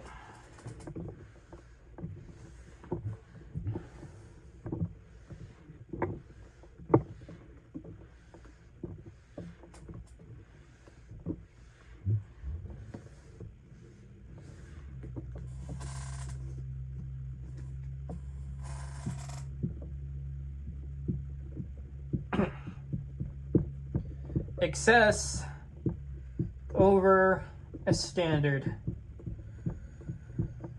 Now, if one thing exceeds and another falls short of the same standard of good, the one that exceeds is more desirable. So let's say you have, right, A is more desirable or exceeds the standard. B falls short of that same standard. Therefore, A is more desirable than B. Now, if both exceed the standard, the one that exceeds it more is more desirable, right? So comparison can be made by measuring each item against a shared standard. A shared standard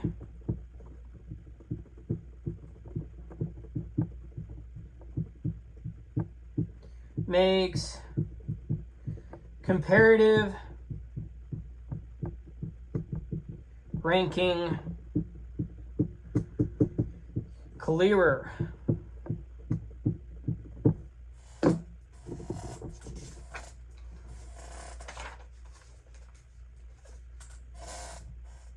Let's move on to the next point.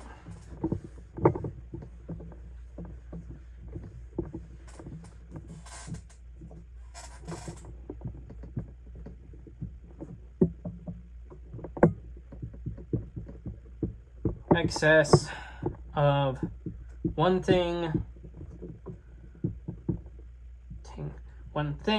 over another.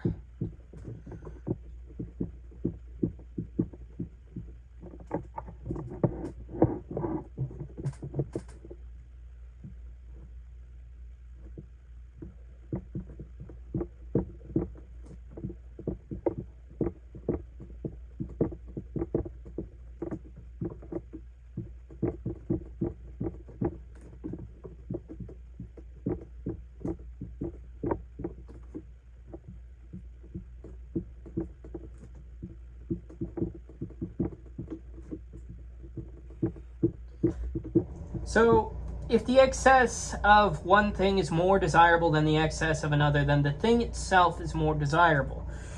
For example, an excess of friendship is more desirable than an excess of money.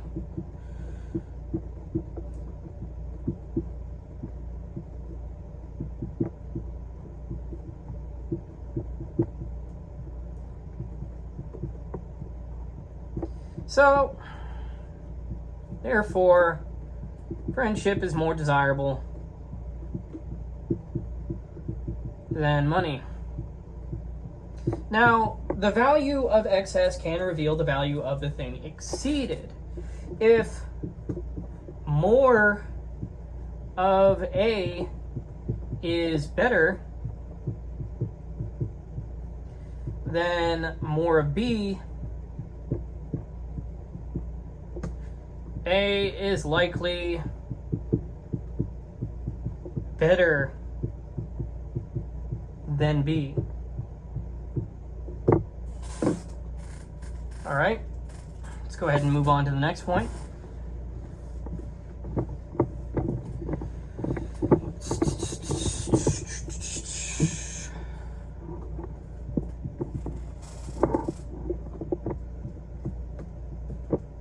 What one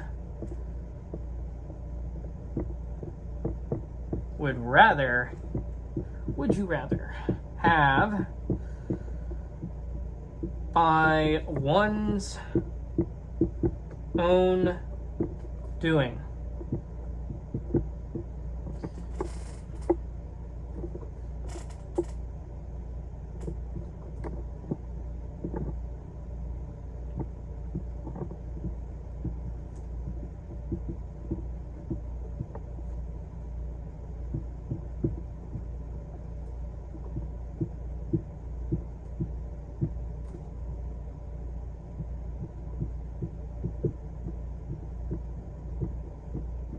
So what a person would rather have by his own doing is more desirable than what he would rather get by another's doing. For example, in the case in which you have, okay, friends more desirable than money.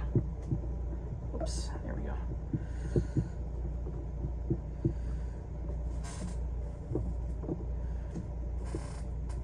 A person would rather have friends by their own work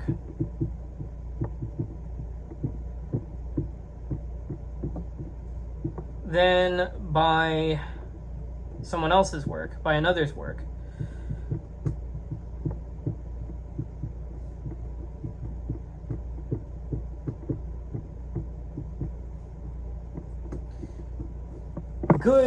Goods tied to one's own action and character have special desirability. A self-achieved good may outrank an externally received good.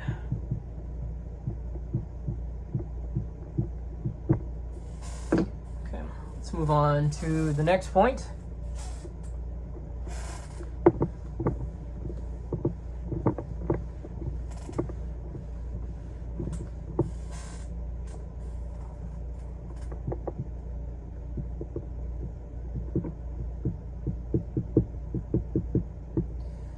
Aristotle recommends judging by addition. If adding A, well, okay, so if adding A to the same thing as B makes the whole more desirable than adding B, then A is more desirable than B. So X plus A more desirable than X plus B. Therefore, well, implies A is more desirable than B. Now, it's a bit of a warning here. The shared context must be fair.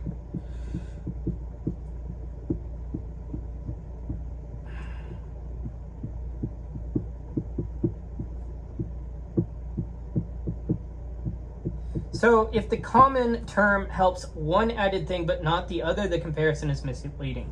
So for example, a saw may be more useful than a sickle when combined with carpentry.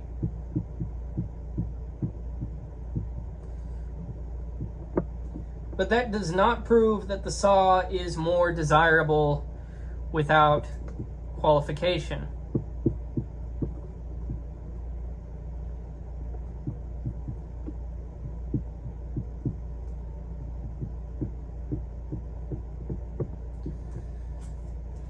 Addition reveals value only when the shared context is fair. So don't choose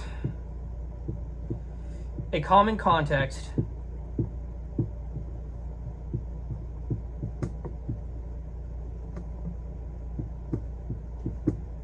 that secretly favors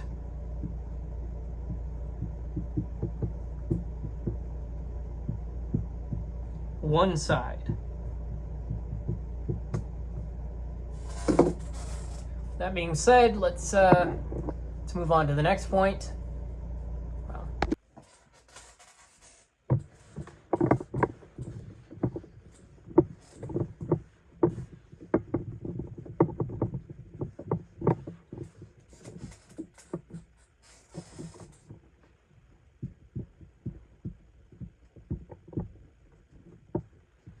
Subtraction. Subtraction works similarly. So the thing whose removal leaves a lesser good may be taken as the greater good. So x minus a being less desirable than x minus b implies a is greater than b. The value of a thing may be revealed by what remains when it is removed. Greater loss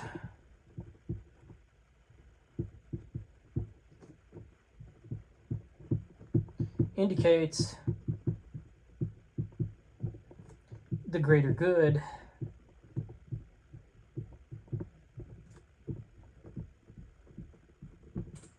Let's move on to the next point.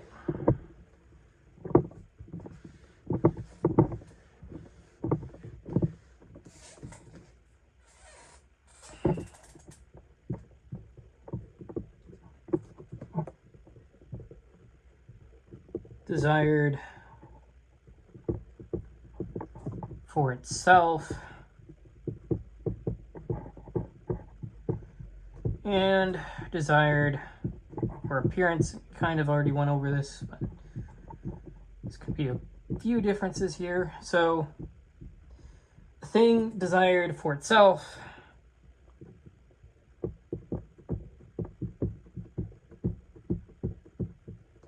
is more desirable than what is desired merely for the look of it. For example, health is more desirable than beauty. Beauty may be desired for appearance. Health is desirable even if no one sees it.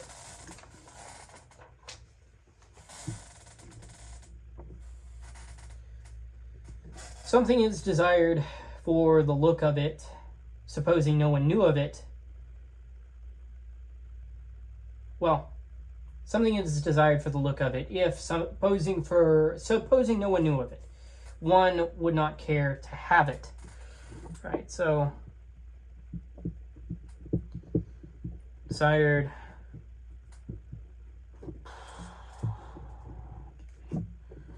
only if seen is equivalent to desired for appearance.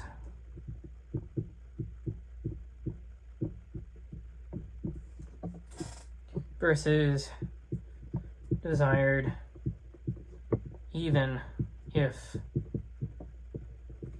unseen is equivalent to desired for itself.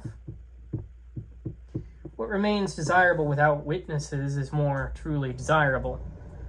The unseen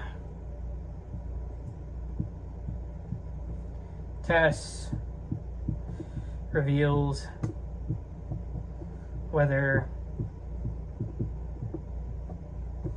a good is intrinsic or extrinsic, that is, reputational.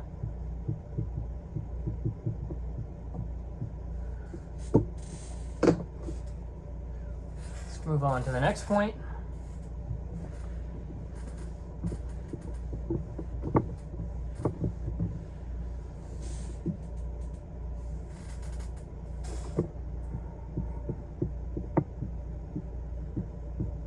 desired for both itself and appearance.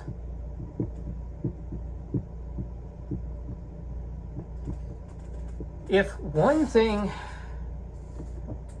is desirable both for itself and for appearance, while another is desirable only on one ground, then the first is more desirable.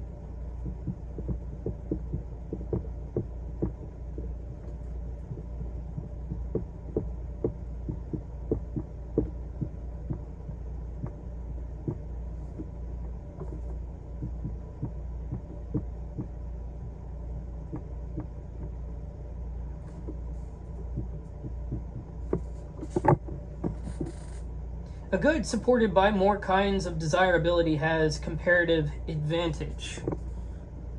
Multiple grounds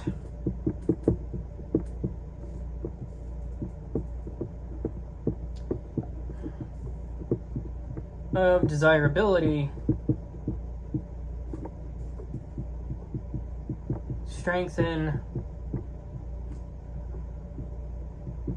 the case. Let's go ahead and move on to the next point.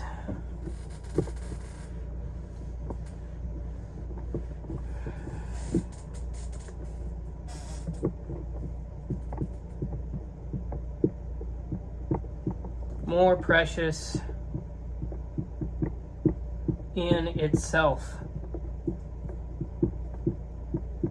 So whichever is more precious in itself is better and more desirable. Sort of a repeating theme. A thing is more precious in itself when we choose it for ourselves without expecting anything else to come from it, right? So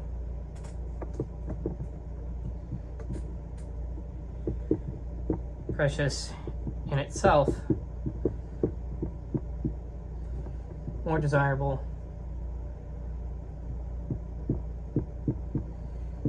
precious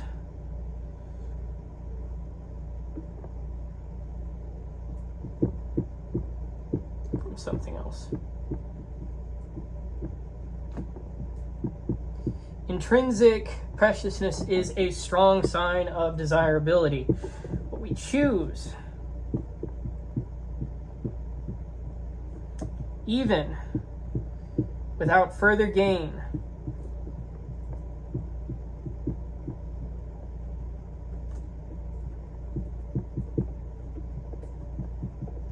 is more precious in itself.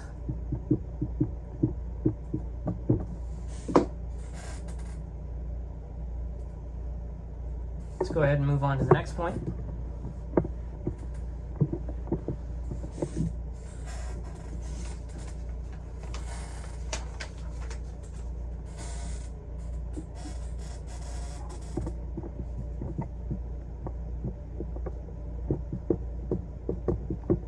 Distinguish the senses of desirable.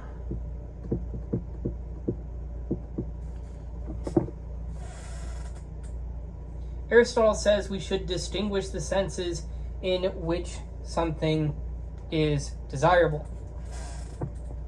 A thing may be desirable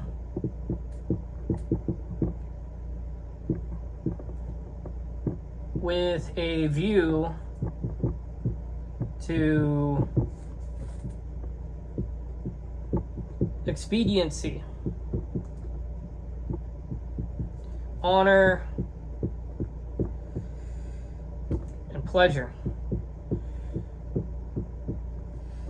Right, so there could be more to be said here. You know, honor could be, that could be like honor as in I am honored by those around me, or it could be honor in a more deep sense, like honor before God, right? So, but anyhow, we have to clarify the kind of desirability before comparing desirables. The question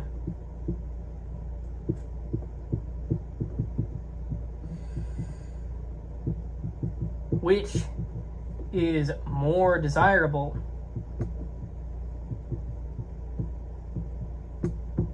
requires asking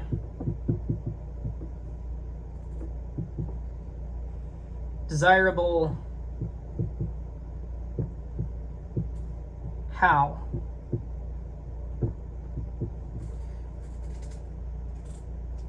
On to the next point.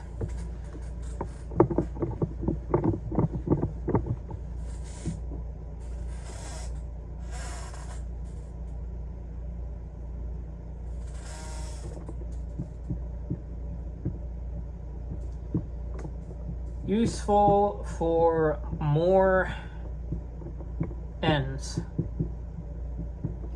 What is useful for all or most ends is more desirable than what is useful in fewer ways, right? So, useful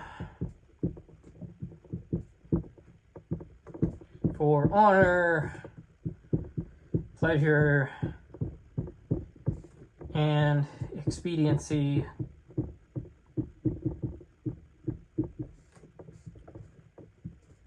Useful is more desirable than that which is useful for only one. If the same characters belong to both, ask which precedes them more markedly. So, breadth and intensity of usefulness both affect desirability. A good, useful in more ways, or more strongly in the same ways, is preferable.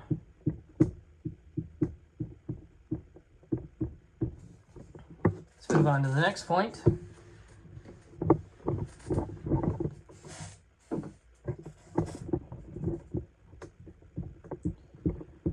Serves the better purpose. What serves the better purpose is more desirable.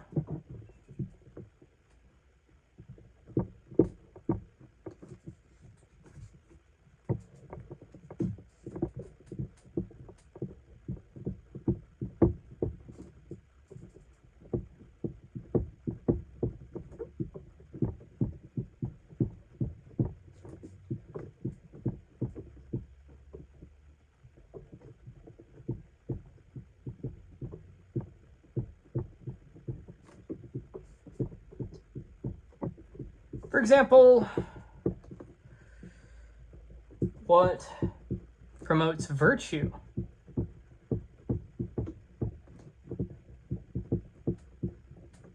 More desirable than what promotes pleasure.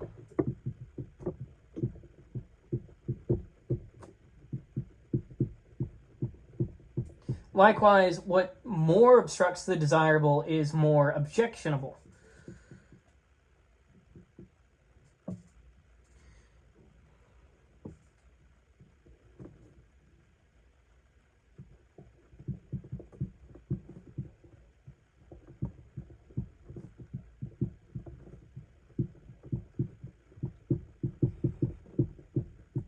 So, for example, disease is more objectionable than ugliness because disease is a greater hindrance to both pleasure and being good. Means are ranked by the worth of the ends they serve or obstruct. The higher the end,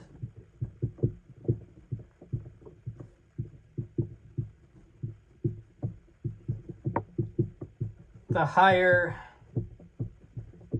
the value of what serves it.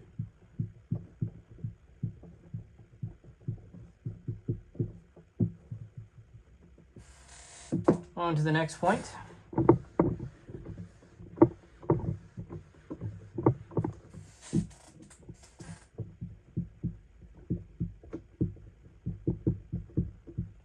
mixed desirability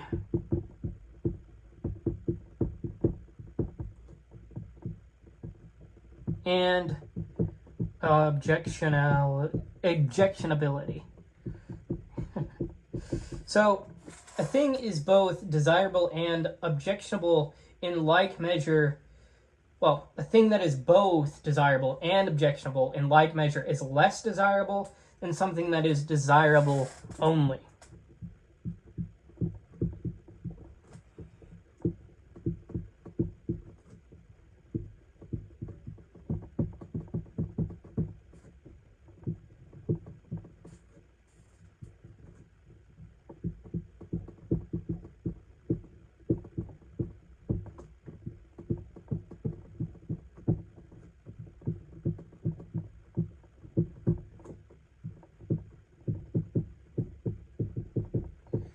A mixed good is lower than a good without a comparable drawback. Desirability, yeah, we discussed this in different terms, but desirability is weakened by equal objectionability.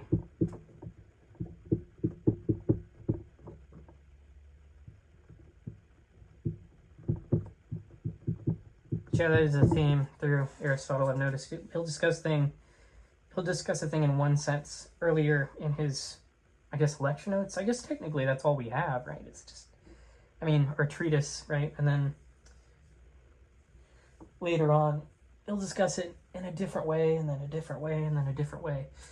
But yes, so let's move on to the next point.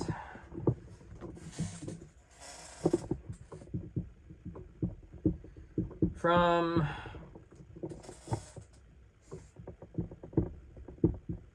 comparative rules to simple desirability. Now,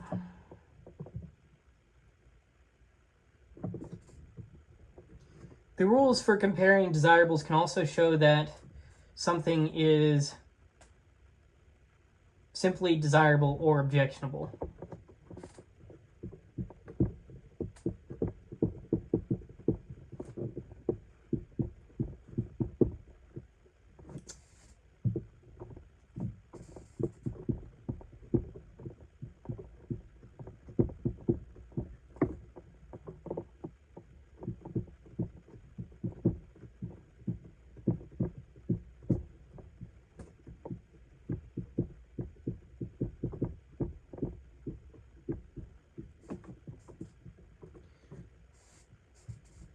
For example, if what is more useful is more desirable, then what is useful is desirable.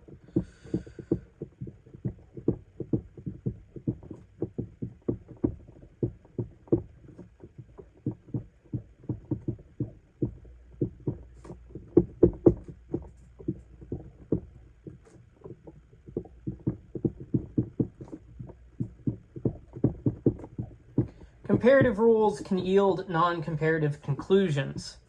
If more P implies more desirable,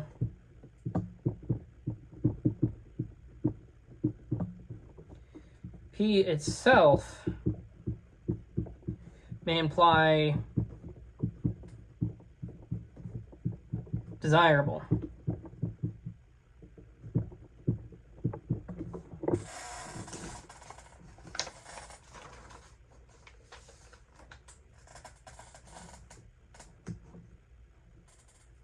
Let's go ahead and move on to the next point.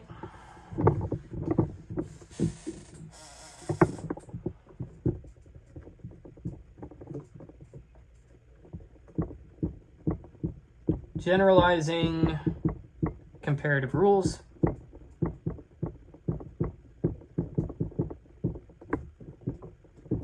Aristotle says that rules about comparative degrees and amounts should be taken in the most general possible form.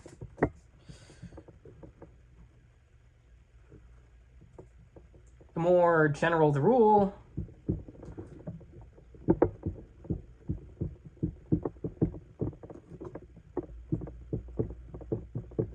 the more cases it can handle.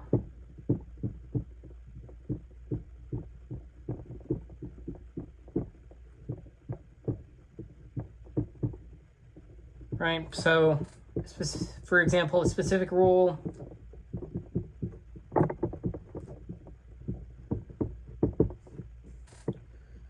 what is good by nature is more desirable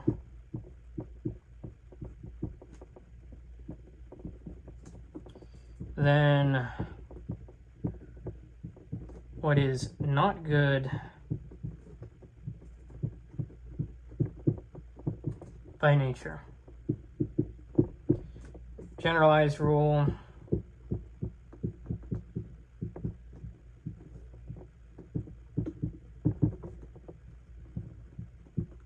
What naturally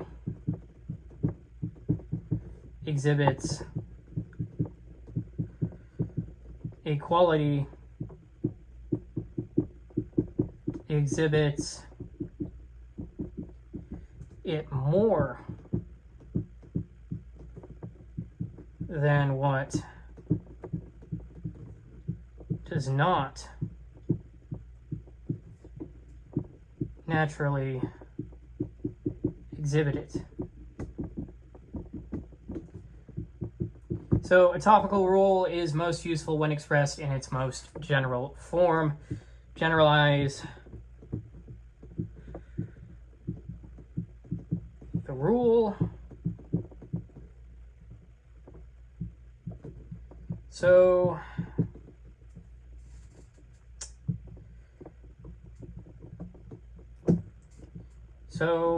that it applies beyond the first example.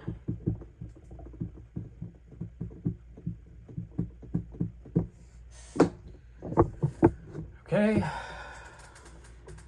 on to the next point.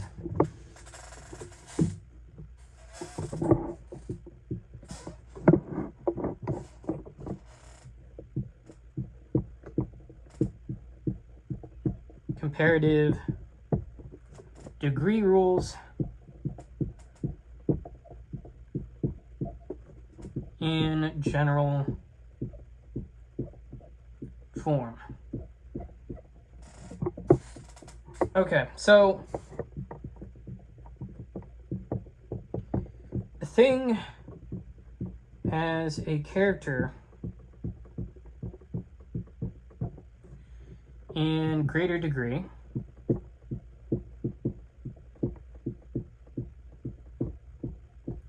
if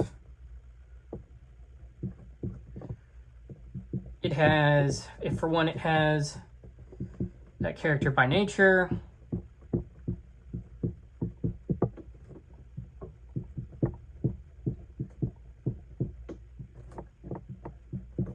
it imparts that character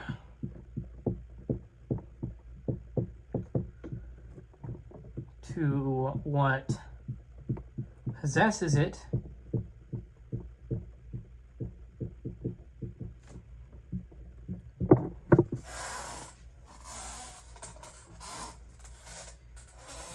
it exceeds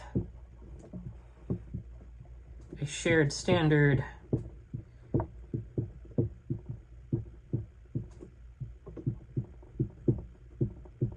while another falls short.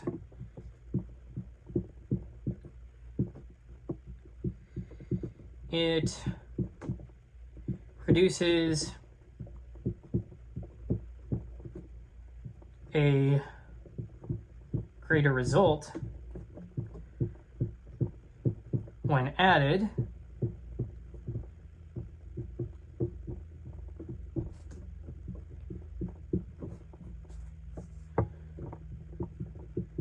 its removal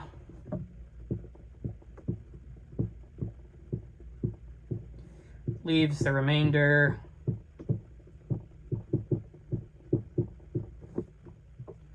with less of that character.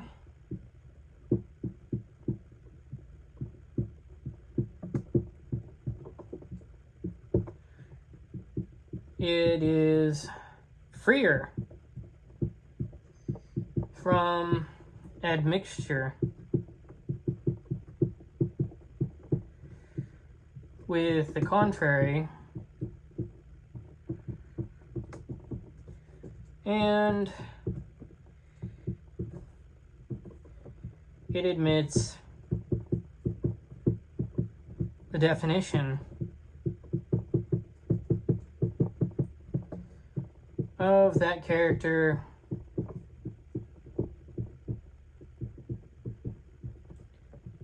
more fully.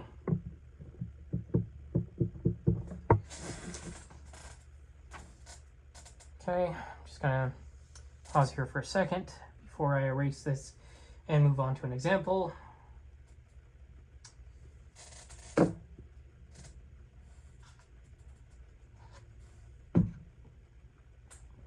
All right, for an example, well, for example, if the definition of white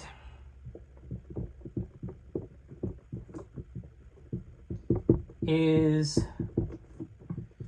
a color that pierces the vision,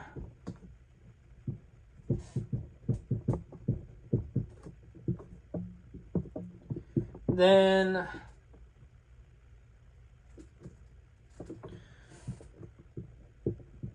what is more fully a color that pierces the vision is wider.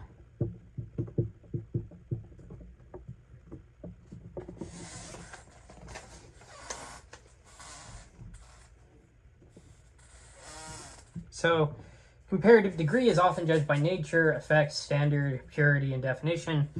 To compare degrees,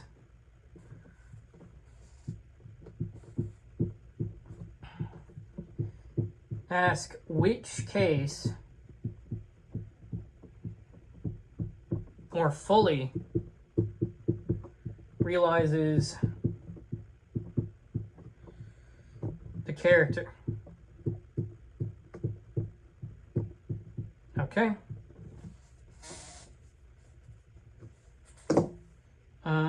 Let's move on to the next point.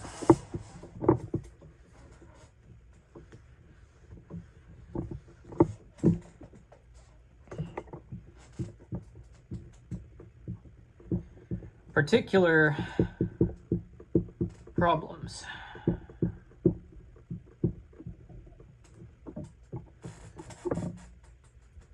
If the question is put in a particular rather than universal form, the universal rules can still be used, right? So if true of all,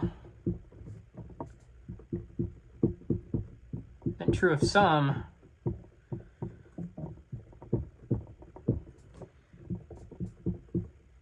if untrue of all, then untrue of some. Universal constructive and destructive rules remain useful for particular problems here. Universal proof can settle particular questions.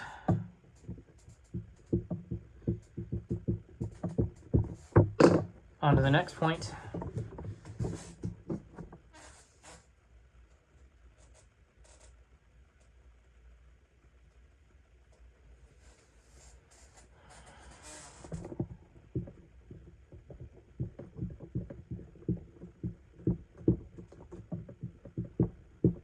useful rules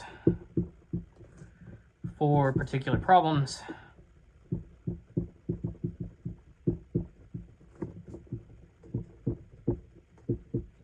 For particular problems, Aristotle especially recommends rules drawn from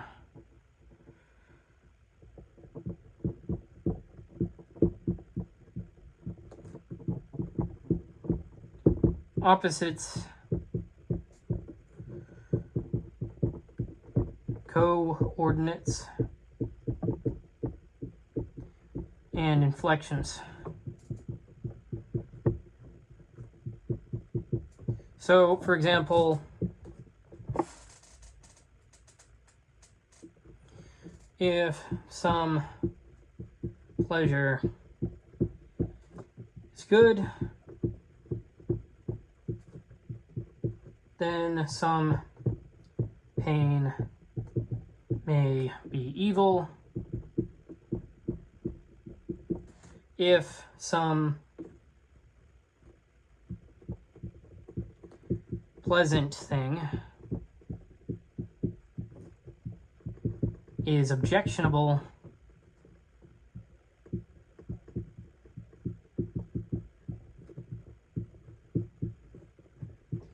then pleasure is, in some case, objectionable.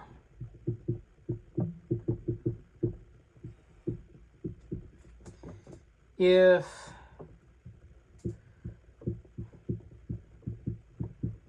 what happens justly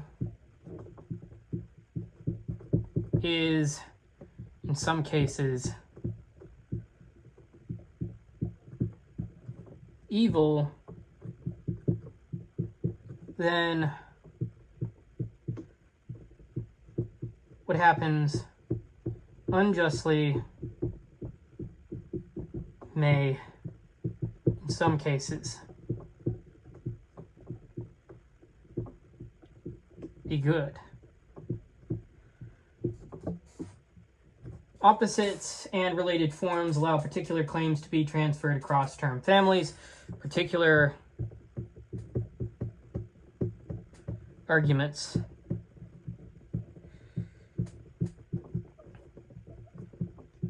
often move through related terms and opposites.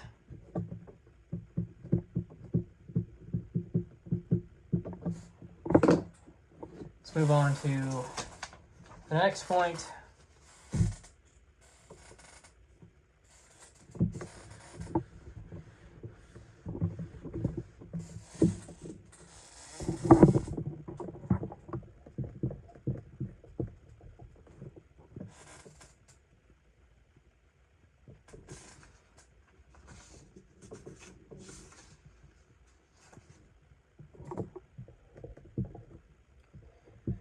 Greater, less, and like degrees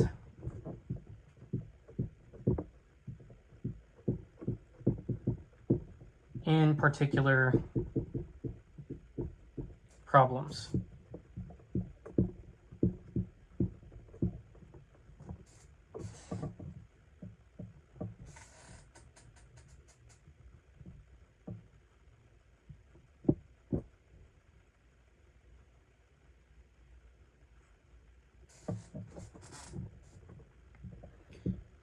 So greater, less, and like degrees can establish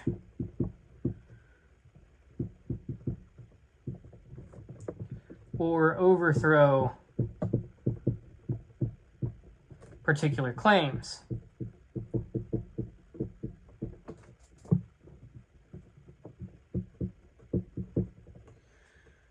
Now, if a case, well, in the more likely case, if a character does not belong where it is more likely to belong, then it does not belong where it is less likely, right? So we looked over this a bit earlier in an earlier lecture if you watched that one.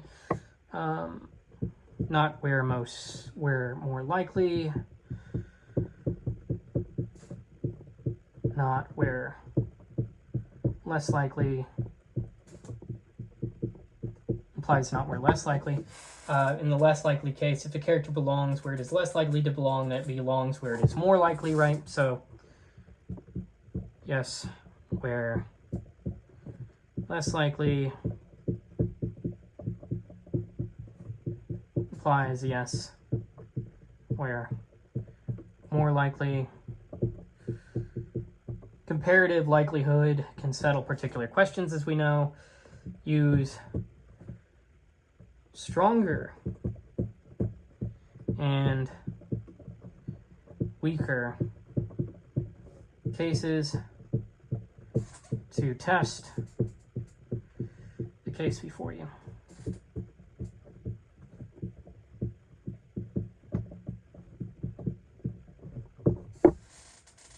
Let's move on to the next point.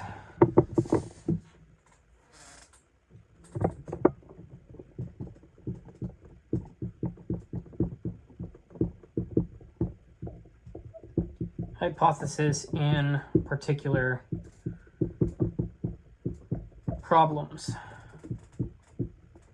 Aristotle allows the use of hypothesis in particular problems.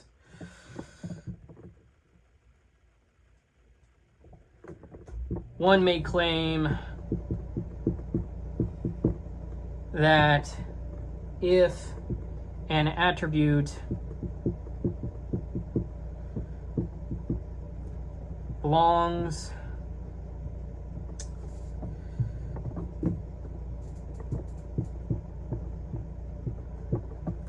or doesn't belong, in one case, and we've seen this before, so it implies it does so or doesn't so in all similar cases.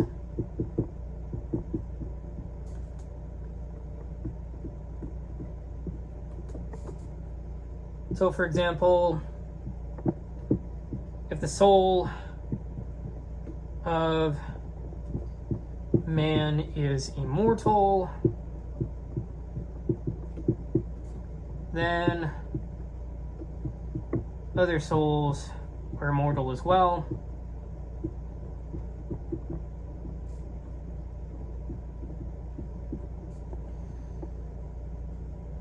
If this soul is not immortal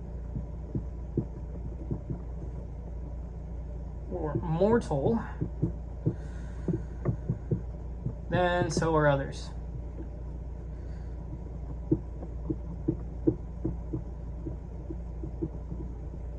Right, so hypothesis can universalize a particular question.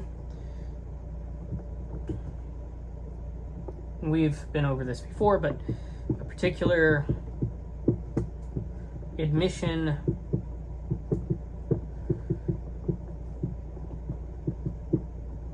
may be turned into a universal commitment.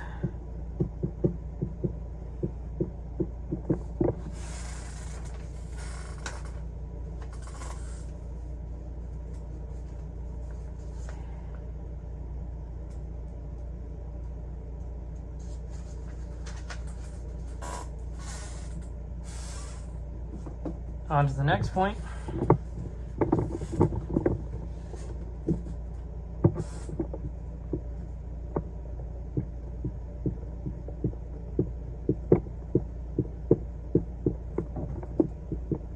Indefinite statements. An indefinite statement does not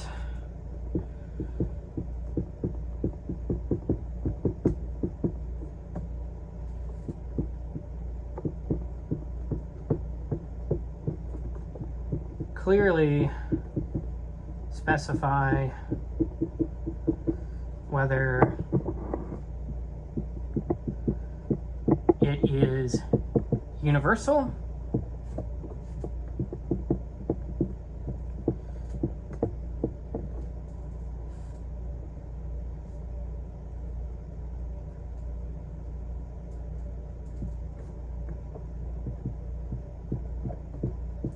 Or particular.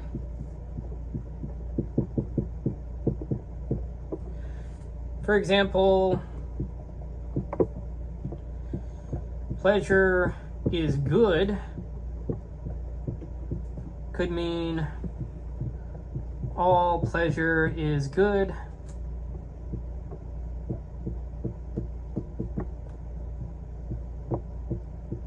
Or some pleasure is good. Indefinite claims are easier to establish than to demolish. Ambiguous.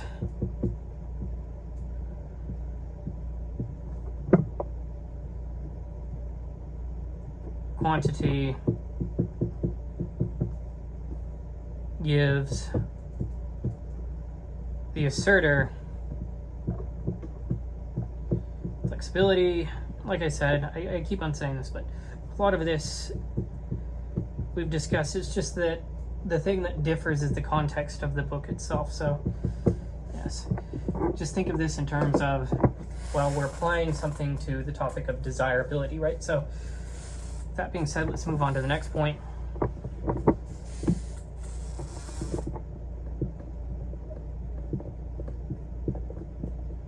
Establishing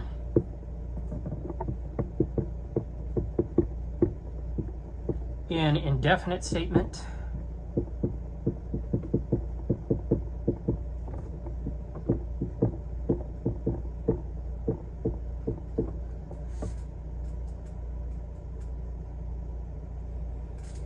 Now, an indefinite affirmative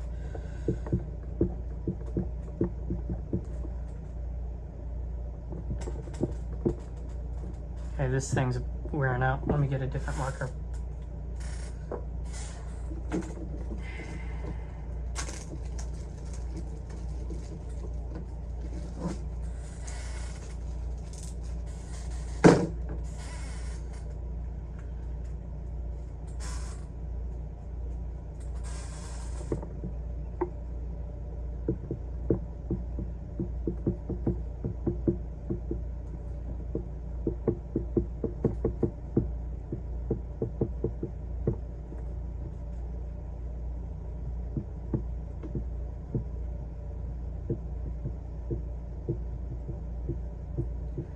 So an indefinite affirmative can be established in two ways, right? We saw that earlier with that example.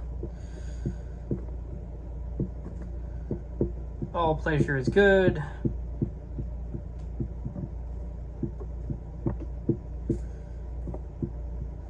Or some pleasure is good.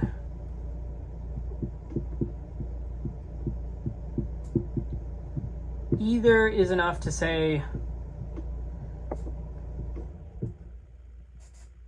the indefinite claim, pleasure is good.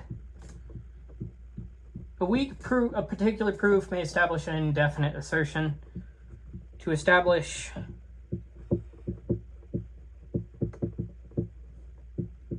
the indefinite,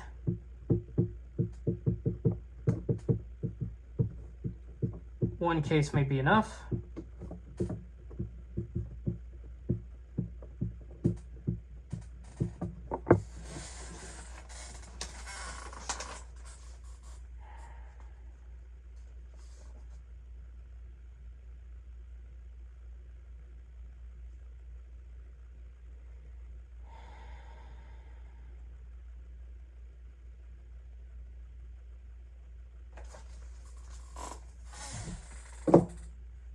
Let's move on to the next point.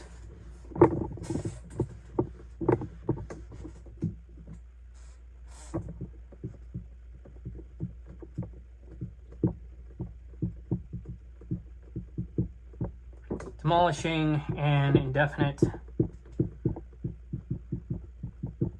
statement.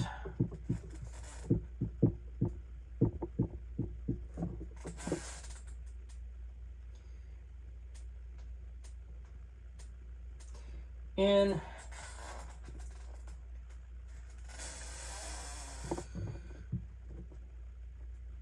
indefinite statement or an indefinite affirmative can be demolished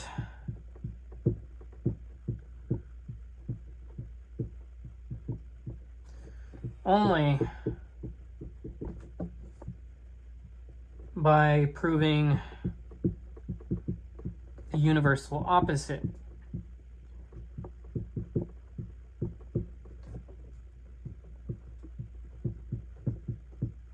So, for instance, if someone says pleasure is good, it means some pleasure is good. It's not enough to show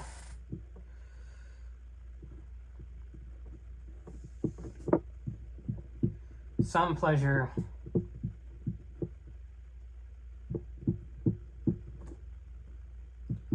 is not good.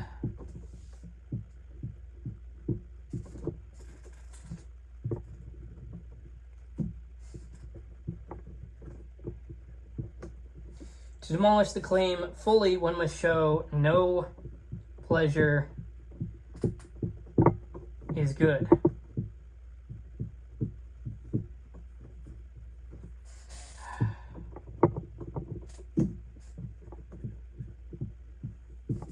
To refute an indefinite claim, remove every possible interpretation that would make it true.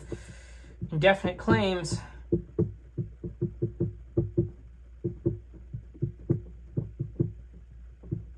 require universal refutation.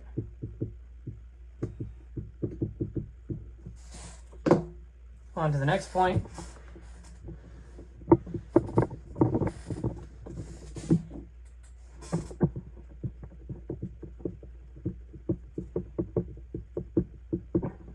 Definite statements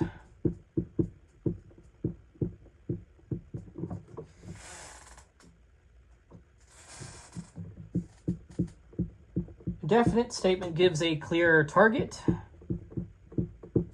For example, only one pleasure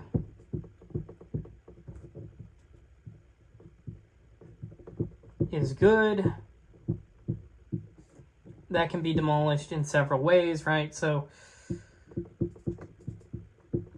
you can demolish it by saying all pleasure is, by proving that all pleasure is good, or that no pleasure is good,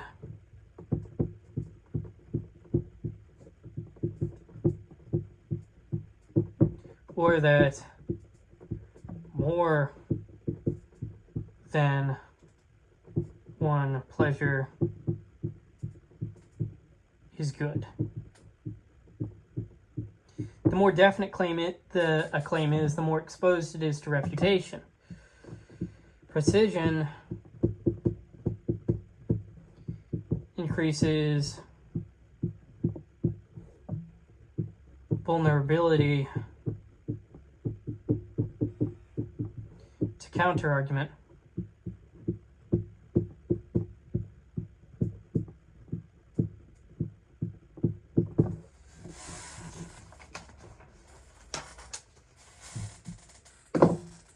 On to the next point.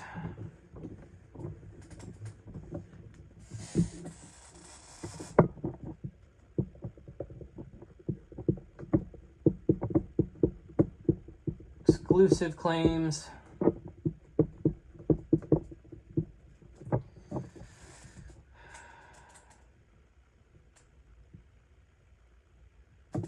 If someone says prudence alone among the virtues is knowledgeable, or is knowledge, sorry. There are four ways to demolish the claim. Either say, okay, you either prove all virtue is knowledge.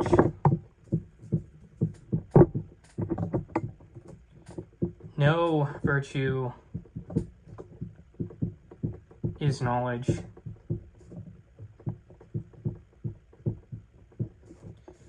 Some other virtue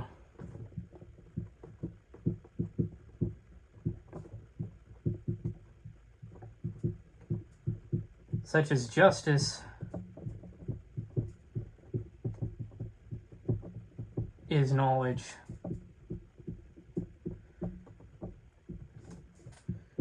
Or prudence itself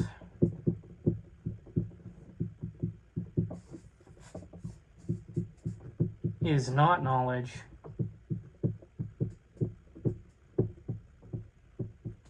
Exclusive claims can be refuted by attacking universality, exclusion, or the favored case itself. Only claims expose several lines of attack. On to the next point.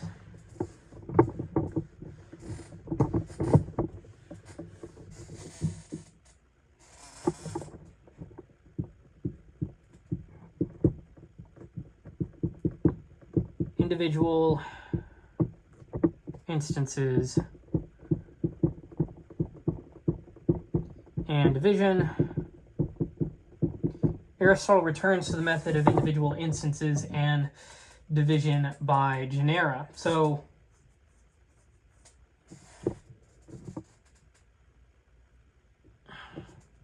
when an attribute is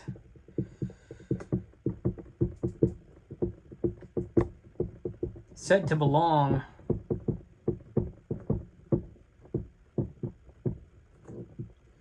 or not belong,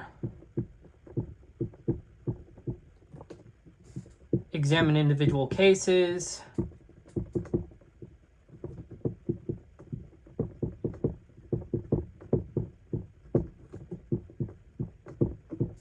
then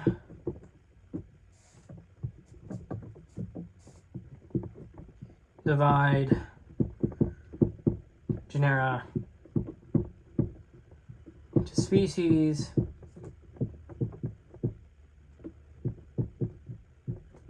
until reaching the indivisible cases.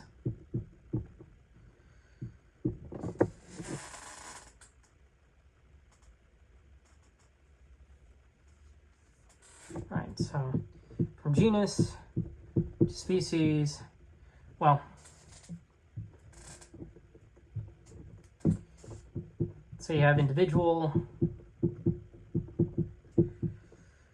then you go to genus, then the species, and the indivisible.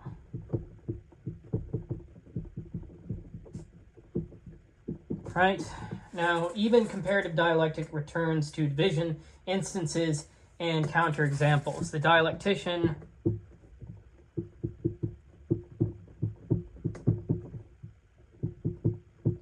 tests general claims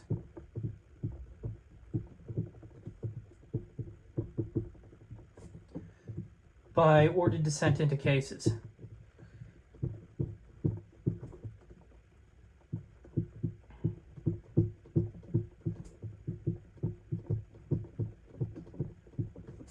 Let's move on to the next point.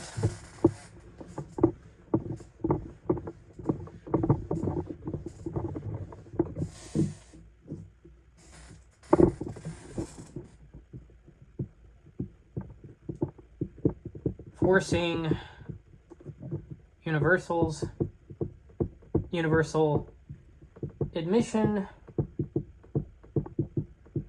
or objection.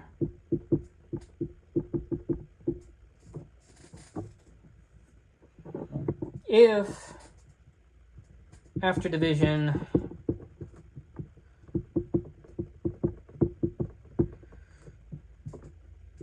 the attribute appears to belong to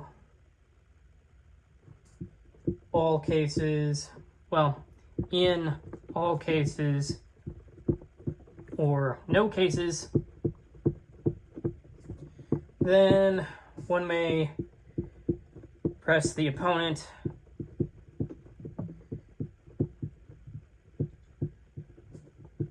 to either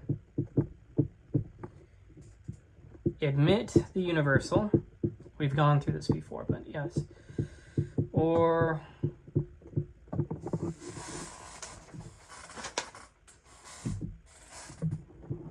produce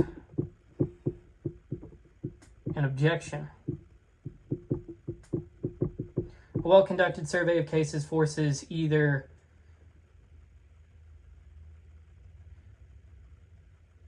concession or counterexample. So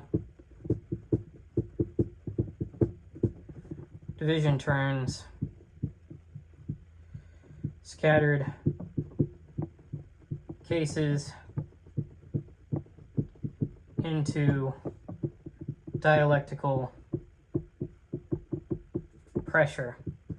Right, we know that already. Yes. Moving on to 64. 164.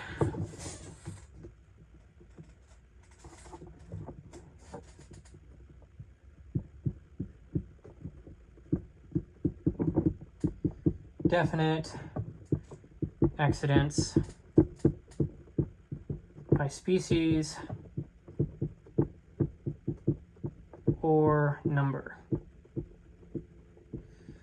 When possible, make accident definite.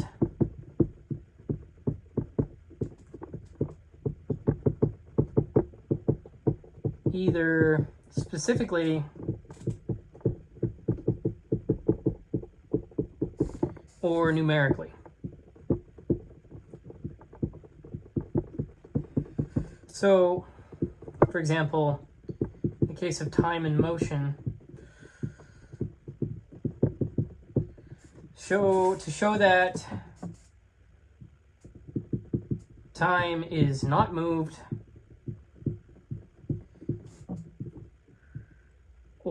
and is not movement,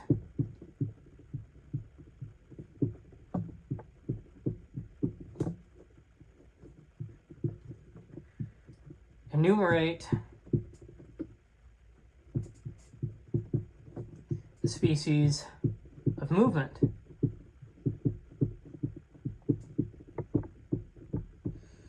If time belongs to none of them, then time is not moved and is not a movement. Another example. Soul and number. To show that soul is not a number,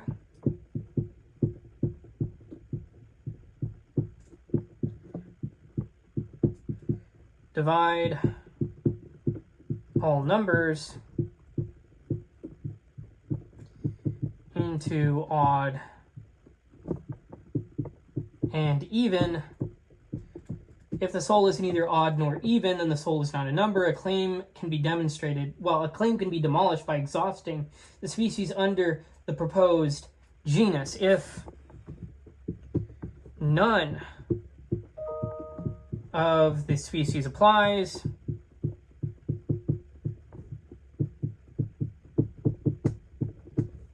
the genus does not apply.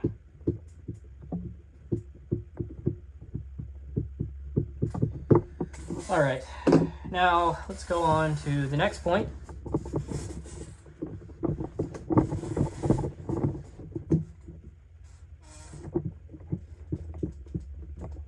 Just gonna go ahead and go over the architecture of this book. These will be the last closing lines.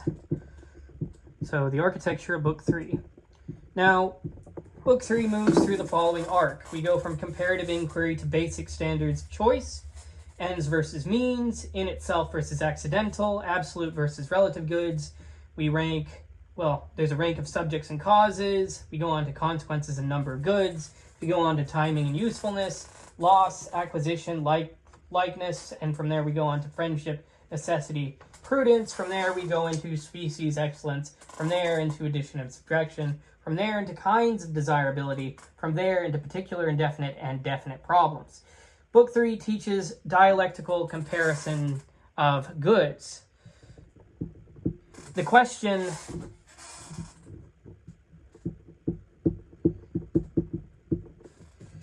is not merely whether something is good,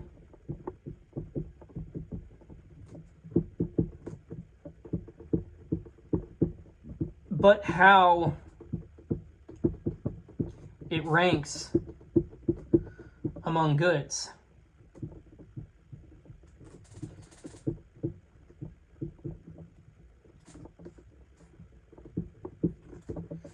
Now let's go on to a summary of the main ideas. So, Book 3 gives commonplace rules for comparing what is better or more desirable. Comparative dialect is most useful when the alternatives are close enough to be genuinely debated. A single relevant advantage may decide a close comparison. More lasting and secure goods are more desirable. The choices of prudent, good, lawful, or expert supply standards for comparison. What is desired for itself is more desirable than what is desired for something else. What is desirable in itself outranks what is desirable per accidents. What is good absolutely outranks what is good only under special conditions. Ends outrank means, and nearer means outrank more remote means. The rank of an end can raise the rank of what produces it. Noble, precious, and praiseworthy things are more desirable than merely useful things. Consequences reveal hidden superiority when alternatives are close. More goods are better than fewer goods only when the added goods have independent value. Pleasure and pain modify desirability. Timing and season affect comparative desirability. Constant usefulness is a mark of greater desirability. Loss, destruction, acquisition, and generation reveal value. Likeness to the good is useful only when the resemblance is relevant. Better and more desirable can come apart under conditions of need. Prudence outranks power because power is not desirable without prudence.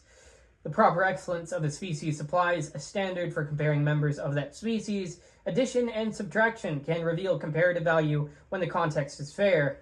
What remains desirable without witnesses is more truly desirable than what is desired only for appearance. Desirability must be distinguished according to expediency, honor, and pleasure. Comparative rules can yield simple conclusions about desirability. Indefinite claims are easier to establish than to demolish. Definite and exclusive claims are more vulnerable to refutation. Division by genus and species remains a central tool of dialectic. In the final framing, topics,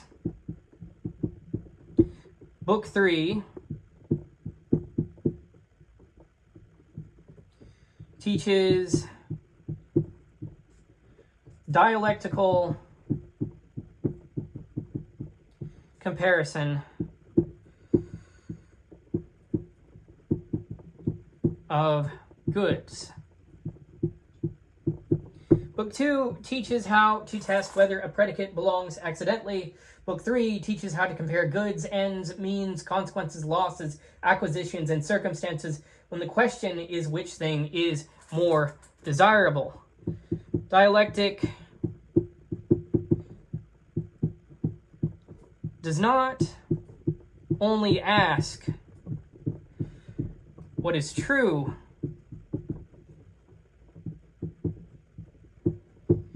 it also asks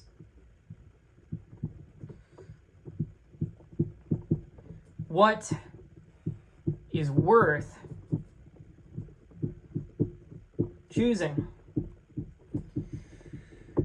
And with that being said, I close this lecture.